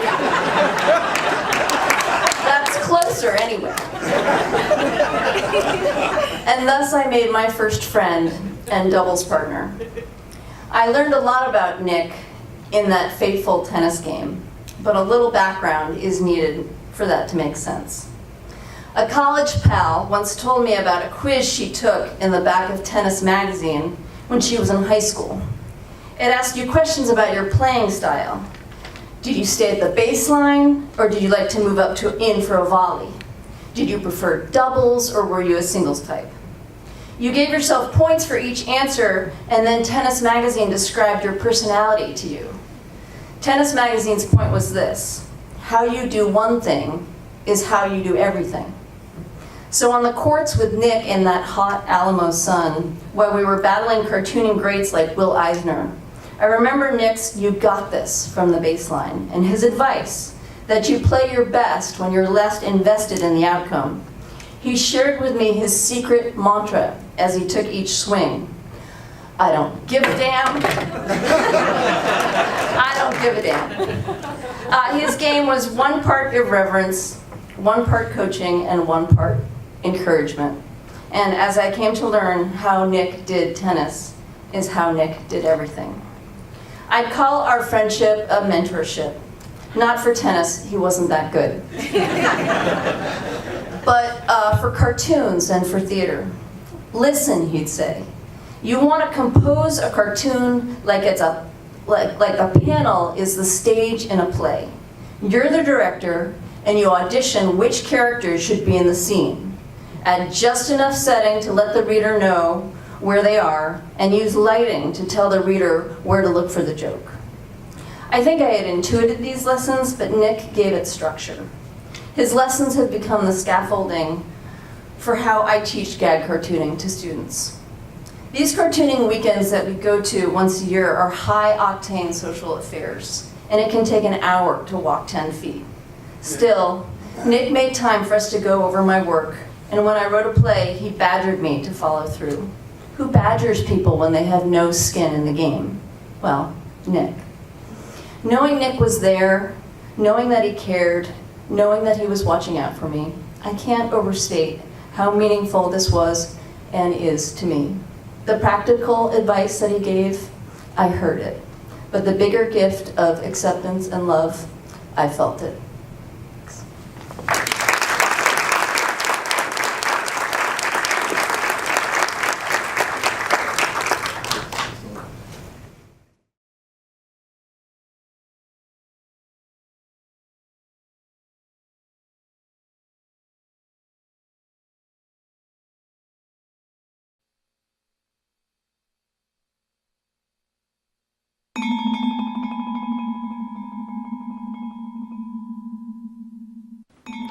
Did you do the hit on that Mick, Patty O'Brien? Yeah. I choked him in the shower. With a bar soap. Irish Spring. Nice touch. How about Crazy Vito? He ain't so crazy no more. Cured? Dead. What about that judge who wouldn't cooperate? He went for some elective surgery. Between the shoulder blades. Tony Corelli? Waterproof toilet bomb. He flushed. He got flushed. Bada bing. The double-crossing police captain. Poor guy. He got run over by a car. In his kitchen. They say that 90% of the accidents happen in the home. How about Joey Teeth? Sleeping with the fishes. In the river? In the aquarium. I threw him in the squid tank. Not bad. It was a slow night. We got another contract for you. Who? That TV show, The King of Queens? My kids love that show. The Don hates it. He wants the entire cast to die a disgustingly horrible death. Consider it done. What was that? Those kids back there. Hey, show some respect. We're in a church. It'll be a shame.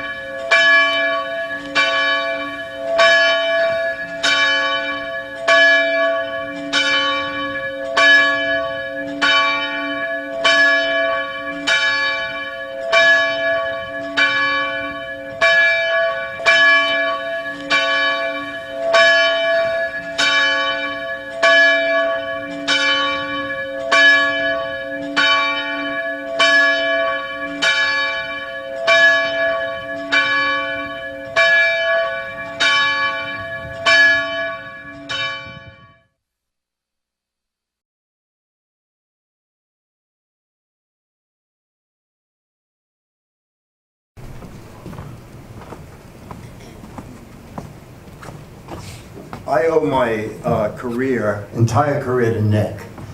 And actually, the very last time I saw Nick, I said, Nick, I have to tell you something.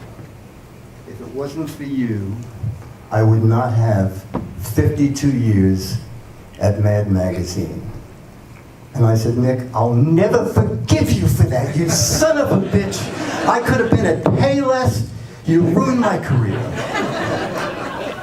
Anyway, how it started, I've told this story so many times. Earlier, I got some total strangers to come in, so someone would not have heard it. And to those people, there is no Star Wars preview. So,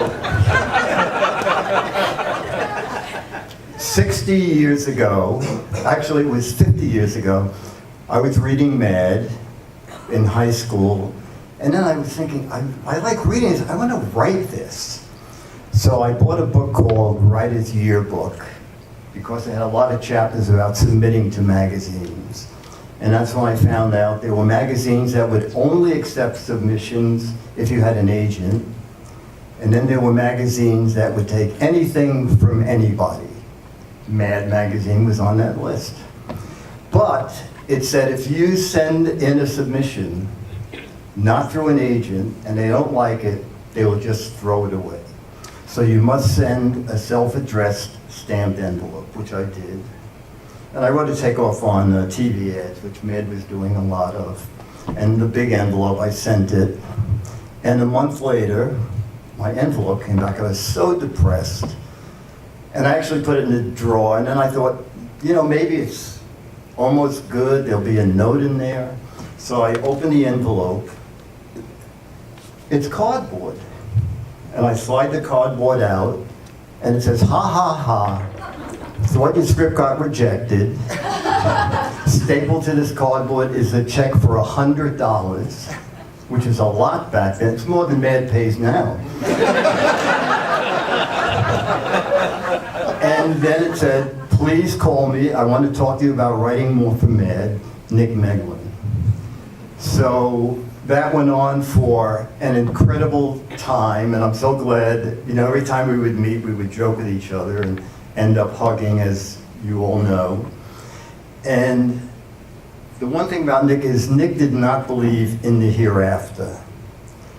But I suspect if there is a hereafter, at this very moment, Nick is sitting at the right hand of God saying, you know, Lord, in those Latin chants, a lot of those words really don't rhyme. Thank you.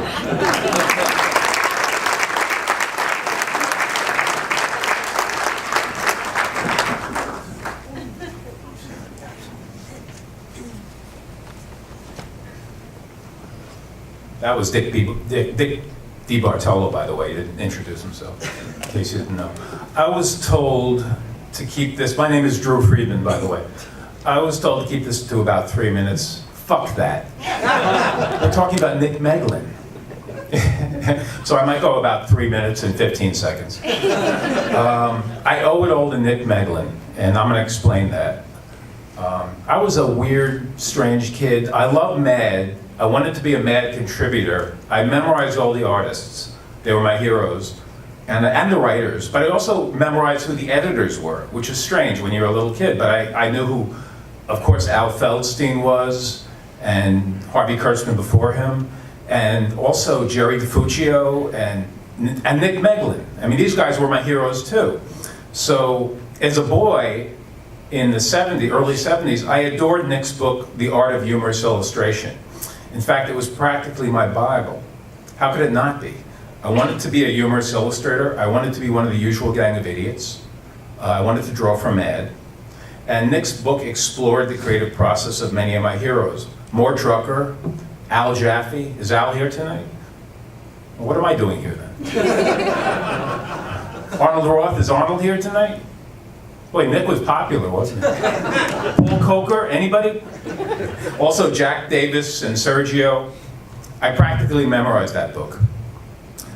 So after high school, 1977, I decided to take some evening courses at the School of Visual Arts, which was east of here, between 2nd and 3rd. Nick Meglin was listed in the catalog as an instructor. The Nick Meglin. Nick's class was listed as figure drawing, drawing from nude models. Now, I would have preferred a class taught by Nick in humorous drawing, but fine, it made sense. Nick was passionate about drawing from life, on-the-spot drawing. Mainly, I was excited to meet one of my heroes. But sure enough, Nick did not disappoint. He was a natural star. He was tall, tan, he had great sideburns, he had a goatee, he had an ascot he wore. This is 1977, early 1977. I was 18. He was charming, he had that great smile, and he held court. And the class was actually the Nick Meglin show. He was so funny, it was hard to concentrate on drawing, it really was. The 3-hour class also began with his opening monologue, just like Johnny Carson. It could be about whatever was on his mind that particular week. Mayor A. Beam's bombastic crusade against 42nd Street porn was one, I remember. Also, if a particular Met opera star was throwing a fit, he would like do a whole diatribe. He was obsessed with, opera, and assumed we were too. I had no interest in it, but he was just funny. So, and also his endless Groucho-like asides and punchlines throughout the class. So we students were his rapt audience, mostly adults. I was 18 at the time, and even though we were all there to draw, we loved it. And among other things, like Mad itself, Nick taught me to not take anything in life too seriously. But Nick was finally 100% serious about drawing, and he offered me some helpful advice, mainly to slow down. I was drawing too fast. And he also required the entire class to purchase a particular ink cartridge pen. Now, $12 for this particular pen at Sam Flack's was a little high for me at the time. I had no money, but I took his advice and I bought it, and it worked. It worked. It slowed me down. I had to really concentrate on this pen, so it wouldn't leak, which it did anyway. So cut to 1994, and John called me out of the blue. He knew my work from Spy and other places, and he said he was a fan, and he asked me to do a test piece for Mad. So I guess I passed that test because I soon became a regular Mad idiot. So I began showing up to Mad offices occasionally to drop off work and kibitz with the gang and to pick up a check. So 17 years after Nick's SVA class, I finally had my reunion with Nick. Now, to this day, I'm still not sure if Nick remembered that I was in his class. I was 18 then, my work didn't particularly stand out, but no matter. Nick assured me he knew all along that someday I would make it, make good. He told me he was particularly proud that I was having success, and especially that I had become a Mad regular. And he also said something that really touched me. He said, Drew, you're an iconoclast. And I had to look up that word. I didn't know what, but I appreciated it. But anyway, every time we'd speak, he'd say to me, Drew, I taught you everything you know. And I always responded, Nick, you're right. I owe it all to you. Thanks, Nick.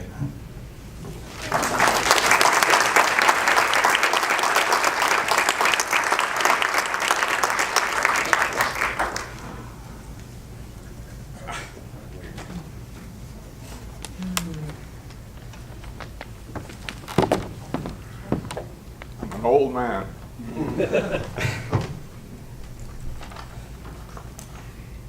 Nick, you got so much to tell and no time to tell it. I would like instead to talk a little about our friendship and when it began. It was also, I believe, the beginning of Nick's life as an artist, a writer, composer, and the great humorist he would eventually become. And it happened just a few blocks down the street here, in the building that is now the School of Visual Arts. It was then known as the Cartoonist and Illustrator School. That was 65 years ago, the spring of 1953. We were about to begin our first year at CNI in the same foundation class, and somehow on that first day of school, we managed to find each other, and we instantly became best friends, because that was Nick's way. I was fresh out of the Army. He was fresh out of high school. Nick was 17 years old. He wouldn't be 18 until that July. I was the grizzled old vet of 21. For the next 3 years, studying art there, he would become my champion. In the years ahead, my mentor, and always my closest and dearest friend. My life was greatly enriched by his presence. My life was also a hell of a lot more fun having known him than it otherwise would have been. We did a ton of living in all the years that followed, and our friendship endured throughout. He was one in a million, and I'll never forget the feeling of just being in his company. I loved him with all my heart. Thanks, Nick.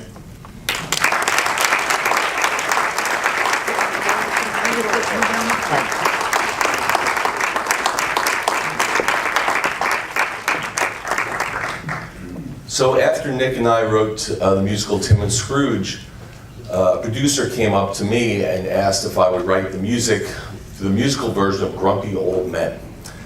And he paired me with a brilliant book writer, Dan Remis, who's here, and will be up here in a second. And he then told us that he had gotten a great person to write the lyrics, very famous Martin Charnin from Annie, fame and written many others. And so we were put together, but Martin wanted to, it turns out, change the whole setting of Grumpy Old Men to Florida condos. And the producer didn't like that and said, okay, no more Martin Charnin. So who's going to write the lyrics? And I said, I know. I said, look, we have me and we have Dan. We need a grumpy old man on our team. And I said, you got to hire Nick Meglin. Luckily, this producer had seen Tim and Scrooge, and actually as an actor been involved. He said, what a brilliant idea. And so we had our creative team. There was no doubt that if Tim and Scrooge was all those years from Nick's heart, well, Grumpy Old Men was where he thrived. Funny, humor, all heart, and a subject that ultimately he would be writing his own story.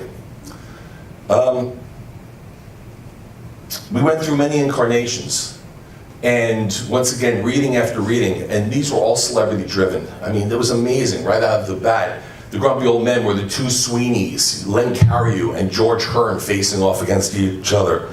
Mary Lou Henner, Garrett Morris, Carol Kane. It was like Charles Durning. Nick never wanted anybody to know what his background was. He said, they need to judge me just on what I'm doing here. He was adamant about it. Eventually it would leak out, and the word would get out, how could it not, that the lyricist was the great Nick Meglin of Mad Magazine. It was really wonderful to see these celebrities fawn all over Nick. And these great actors, like, we have Daniel Marcus here, one of Broadway's great character actors who I know got real tight, was a big fan and read Mad Magazine. It was wonderful to see. As we went through the process, we had an opportunity to do a big production up in Manitoba, which is the Royal Theatre in Canada. And Nick and I were not invited to go to that process, which is unheard of in our business. It made no sense.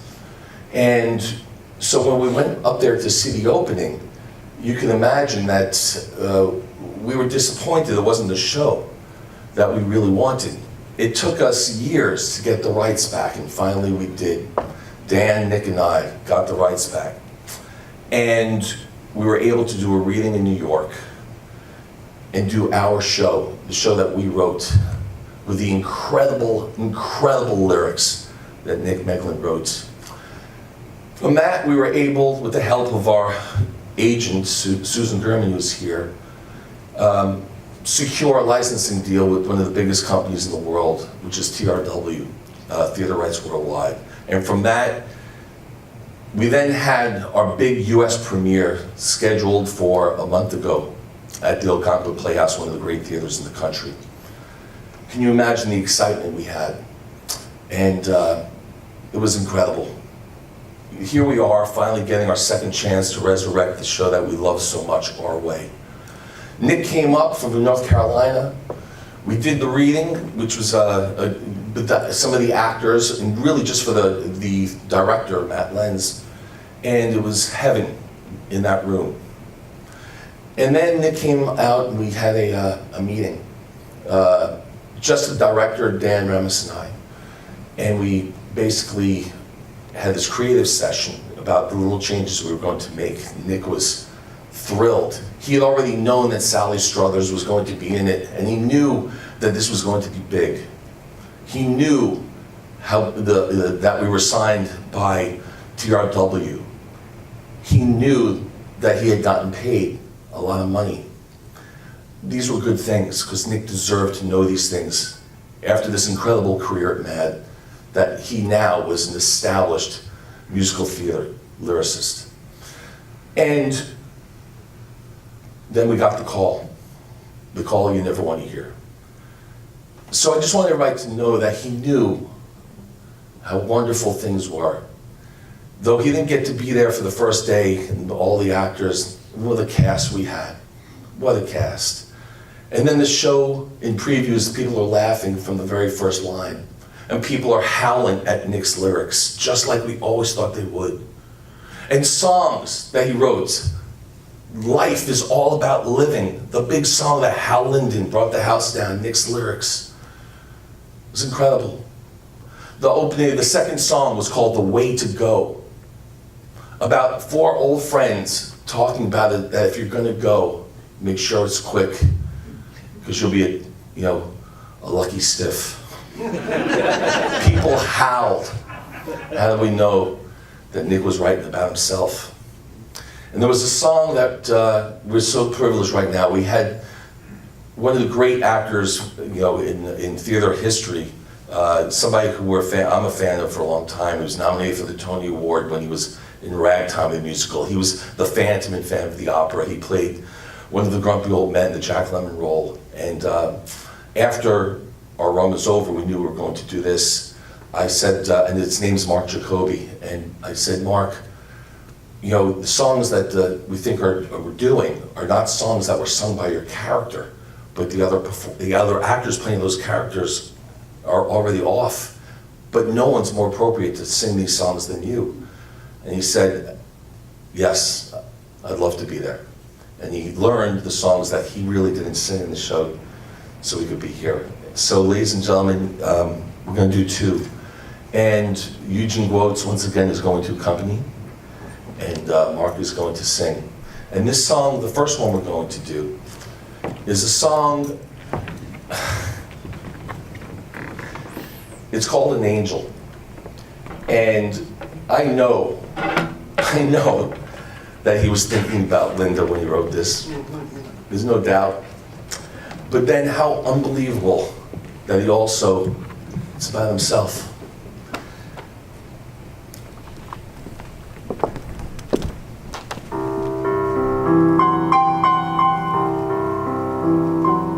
That's not a woman across the street. That's an angel,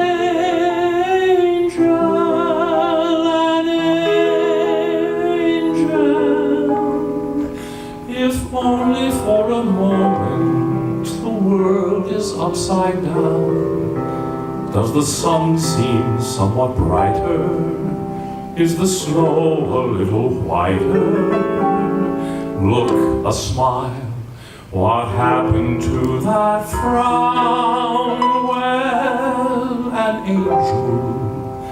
an angel came to town. Life is too short, winter's too long, but both more beautiful since she came along.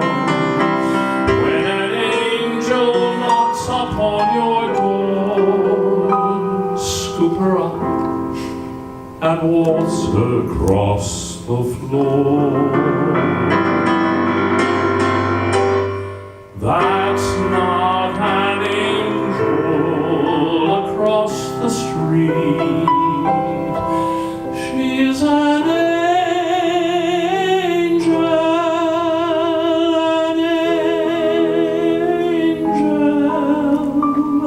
to celebrate and savor. So do yourself a favor. Here's a game that you can play and win when there's an angel at your doorstep. An angel.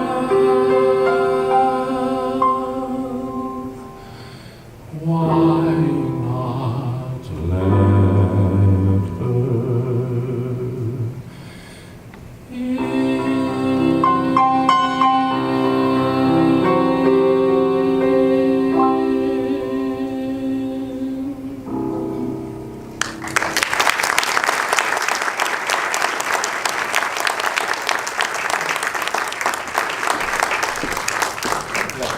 So Dan Remus is the book writer, and I know he has a few words. The next song that Mark is going to sing is a song I know that we can all relate to.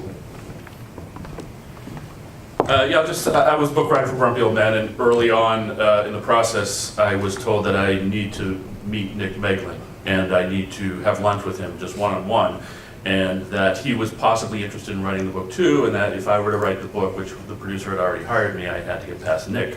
So Nick and I had lunch together. We were meeting for the very first time. We met at a diner in Midtown, and I sat down, we introduced each other, and I had I was a little nervous, and I had some ideas about how I was going to pitch this to him, my ideas for turning a movie into a musical. And Nick spoke for the next hour and 45 minutes. And I picked up the check, and he said, "You know, I like you. Let's do this." And it really was life-altering, because working with Nick for the next 13 years, as everyone has said, has been an incredible privilege.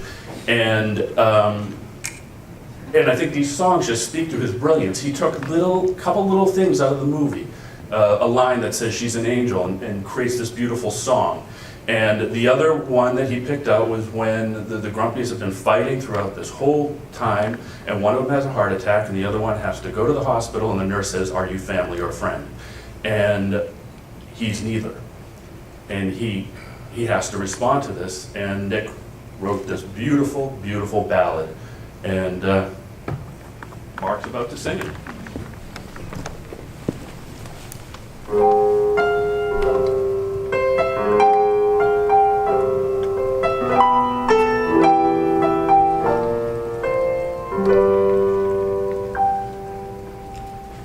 Family or friend, just words, what do they define? Through the years they start to blend, barely any line.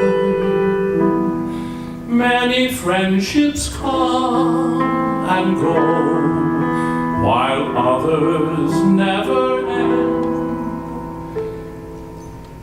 Families for life, but that doesn't mean closer than a friend.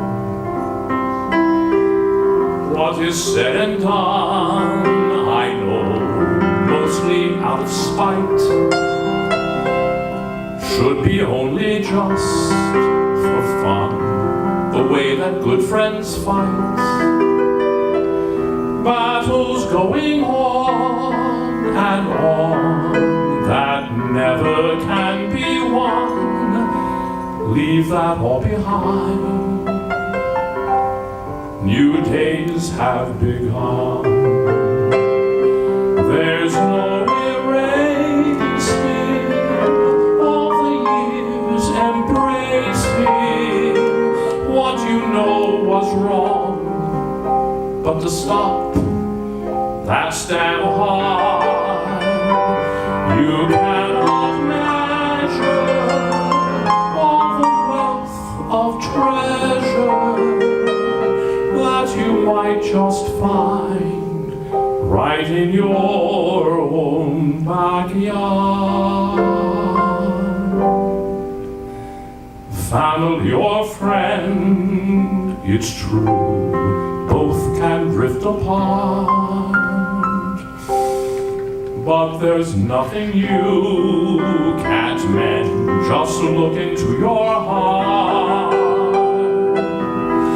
When there's someone at your side on whom you can depend, if they're there for you, helping you get through, family or friend, either one will do.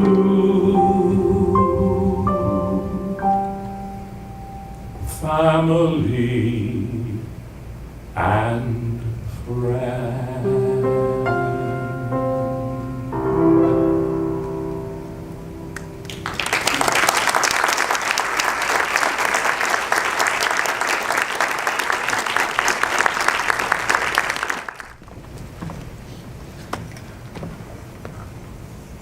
Good evening. I am Nick Meglin's grandson, the infamous, for no real reason, Max Korn. My actor name, no. You're not supposed to do that. That's not the reaction I was expecting. My actor name is currently Maxwell Korn, but my full birth name, which I used to think was too long, but now gives me great pride, is Maxwell Meglin Korn. However, my most prized names are the ones Nick gave me when I was very young: Schlub and Schmendrick. Apparently, I've come to find out that many of you in this room are also Schlubs and Schmendricks. And the name, oddly, was also reserved for inattentive waiters, rude bus drivers, idiotic politicians, and anyone with whom Nick was having a momentary disagreement. Nick was interesting that way. The versatility of Schmendrick being used for close family and deplorables alike is a small detail that I had never paid attention to. In fact, I took most of his glorious idiosyncrasies completely for granted. After all, I spent 90% of my life in close proximity to this legendary man. This was my normal. When Elena, Benjamin, and myself were kids, hearing his booming voice enter the house, demanding to know where we are, loudly proclaiming threats of sheer cannibalism to all the land. He was gonna bite our noses. He was gonna chomp on our ears. He was gonna eat us entirely because he owns us. And sometimes on very special occasions, he'd stick his index finger into our nostrils.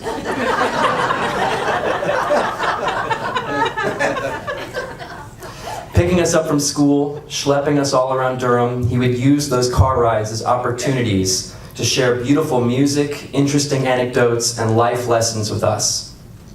He'd give us brown paper bags filled with art, books, comics from his friends, and other goodies for us to take home, along with the Dahlia onions to bring to Mom and toilet paper from Costco. Gifts. They were endless gifts for any and no reason. Pens and notepads and coffee mugs, coats and sweatshirts, and coat-sweatshirt hybrids. And so much blue denim that was just perfect because you can just throw it on. And because it breathes so nice, so wonderful. And because it's gonna fit perfectly after you wash it 6 times. We always accepted his gifts graciously, but secretly wondered, Nick, how about something that fits now? I will never forget all of the delicious Michelin-level pasta sauces and other peasant dishes that he toiled over, sweating in a hot kitchen, pouring in more red wine, adding garlic by the pound.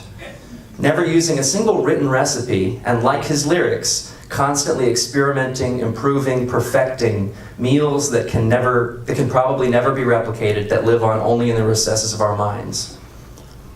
I will always cherish Nick for being a constant source of inspiration and support for my work. That's something you've heard over and over. Coincidentally, our musical theater careers gained momentum at the same time. We had had a lifelong grandfatherly mentor relationship of indescribable love and affection. But then all of a sudden we were buddies. I was his peer, a partner, making our way into new territories together, trying to make our mark. I edited his work when he asked me to, helped rework a rhyme here, a phrase or joke there, probably to the dismay of Dan Remis, Nick Corley, and Neil Burke. They had enough on their plates. And in return, Nick was my coach, analyzing and critiquing my performances. Sort of. His praise for me was constant and annoying, and I always wanted him to keep it private, just between us, because at this point, I could do nothing wrong. Nothing. Our biggest arguments was him taking enormous offense when I point out his obvious lack of objectivity.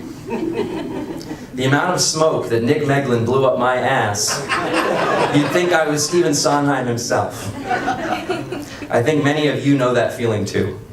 Nick really knew how to make you feel amazing, like you were an expert, like you were naturally the best, automatically, at whatever it was you were doing, and how that little detail you added was the craftsmanship of a master.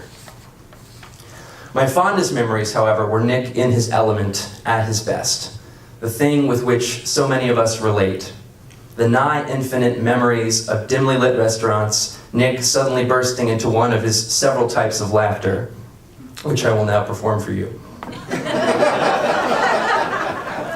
So, and these may not come out because I've been crying, and so it's shifted my nasal resonance, which might actually help, so we'll see. But the first one is the sudden 0 to 60 explosive laugh that would sometimes cause the whole building to shake. And this sometimes works better if your eyes are closed, so close your eyes if you want, or not, whatever. But here's the 0 to 60 explosive laugh.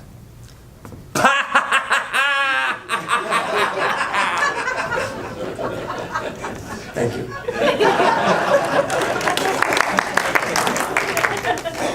Then the second one, and this is the hardest one to do, and I practiced this last night in my room, and I couldn't do it all the time, and I don't know if it's gonna come out. But there's the classic rhythmic triplet wheeze laugh, for which he's the most famous, and that one's the hardest one to replicate, but it's like this. All right. Wait. Nope, it's not coming out. I need water. But it's like, Anyway. That's the one that everyone mimics. It's hard because it's an in-breath, but it's hard to vocalize an in-breath, but I think Nick's nose helped him do that. But my personal favorite was when Nick's joke wouldn't hit a home run. No, he'd swing for the rafters, but it would be a real clunker. And he'd get maybe one of the adults to give a tiny courtesy chuckle at best. But then he'd look around the table, gauging the reaction, surveying the result of his horrendous attempt. And he'd catch me watching him out of the corner of my eye, and he'd hear me sigh to myself and look down. Watching me wrestle with myself, watching me try so hard not to laugh at whatever horrific pun he just made, because I didn't want to give him the satisfaction of even a smile if I could help it. This would break Nick like nothing else. He'd expel all his air, throw his head back, silverware clunking on the table, in absolute silent hysteria, his face turning as red as the marinara sauce. And then he'd be gone, and then I'd be gone too. The rest of the table would slowly notice what was happening. Someone would go, "What happened? What did I miss?" And then I'd hear my dad say, "Nick's gone." I'll wrap this up with one of Nick's common quotes. He would always say, like a broken record, "It's my pleasure." Or, "Please, it's my treat." Our lives were always his treat. But Nick, it was our pleasure. You are our treat. And all I can say, as I've said to him my whole life without him ever asking for it or wanting it, thank you. Not only for sharing your love, talent, and generosity with the world, but for sharing it with us. Thank you.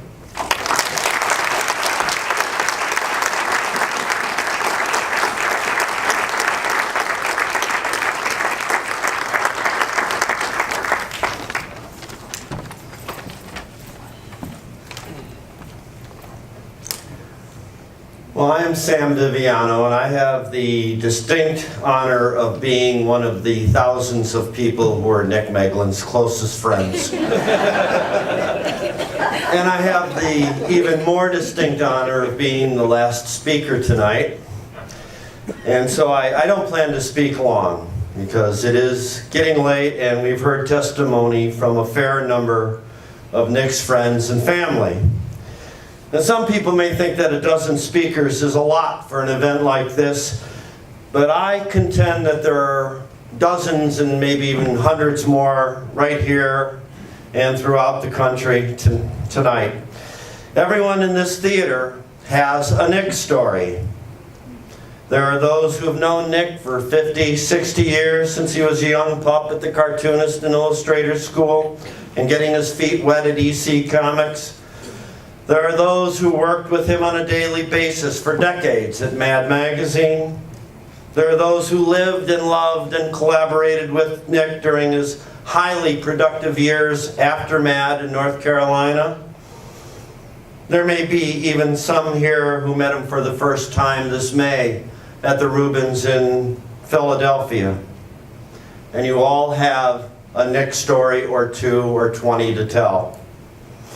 So please don't feel that just because you didn't have the chance to tell that story tonight that you can't share it. I know for a fact that Diane and Bruce, Chris and Susanna, Max and Elena and Benjamin and Linda would love to hear your stories. You can email them to the address that you used to RSVP to the invitation to tonight's event. nick.tribute18@gmail.com. Please don't hesitate. They'd love to hear you. You know, Nick was never one to have casual acquaintances, and it wasn't enough just to be his friend. Knowing Nick was an experience with a capital E. He could be annoying and endearing, bewildering and enlightening, a grumpy old man and an impish Tiny Tim all at the same time. But I think it's safe to say that above all, Nick centered his life on the uplifting, healing, life-saving qualities of laughter. There was no more impressive sight, as Max just pointed out, than to watch him in an editorial meeting throwing out gag after gag with abandon until he hit pay dirt with a gem that was at the same time utterly stupid and insanely clever. And there was no greater joy than coming up with a gag that would have Nick in convulsions, laughing in that silent manner of his, red-faced. So with that in mind, we'd like to end tonight's program with a recording that appeared on a flexidisc bound into a Mad special in 1958. It's called Meet the Staff of Mad. Thank you.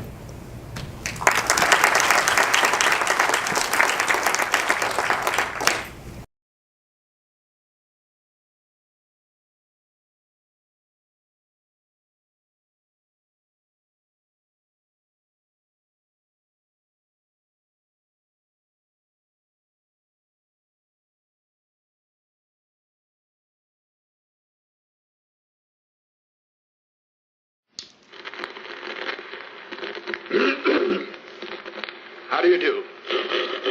The purpose of this recording is to introduce you to the staff of Mad Magazine, so you can hear how each of them sounds in real life. First, allow me to introduce myself. My name is Albert B. Feldstein, and I am the editor of Mad. It's my job.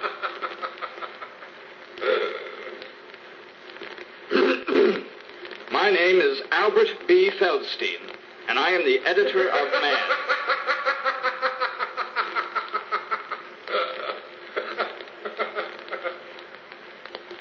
It's my job to...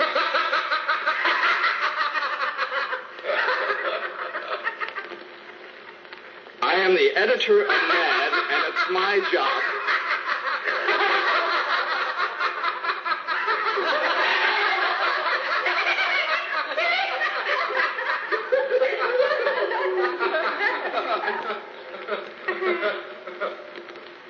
Well, what's so funny about that?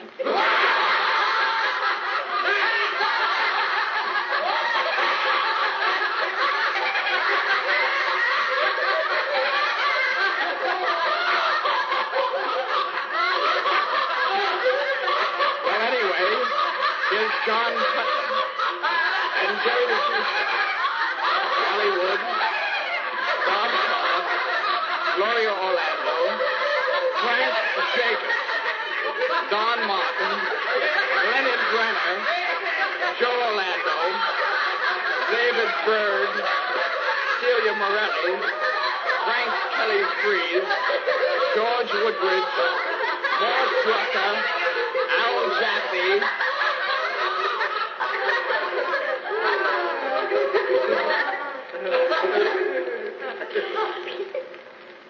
and here's the publisher, William Gaines.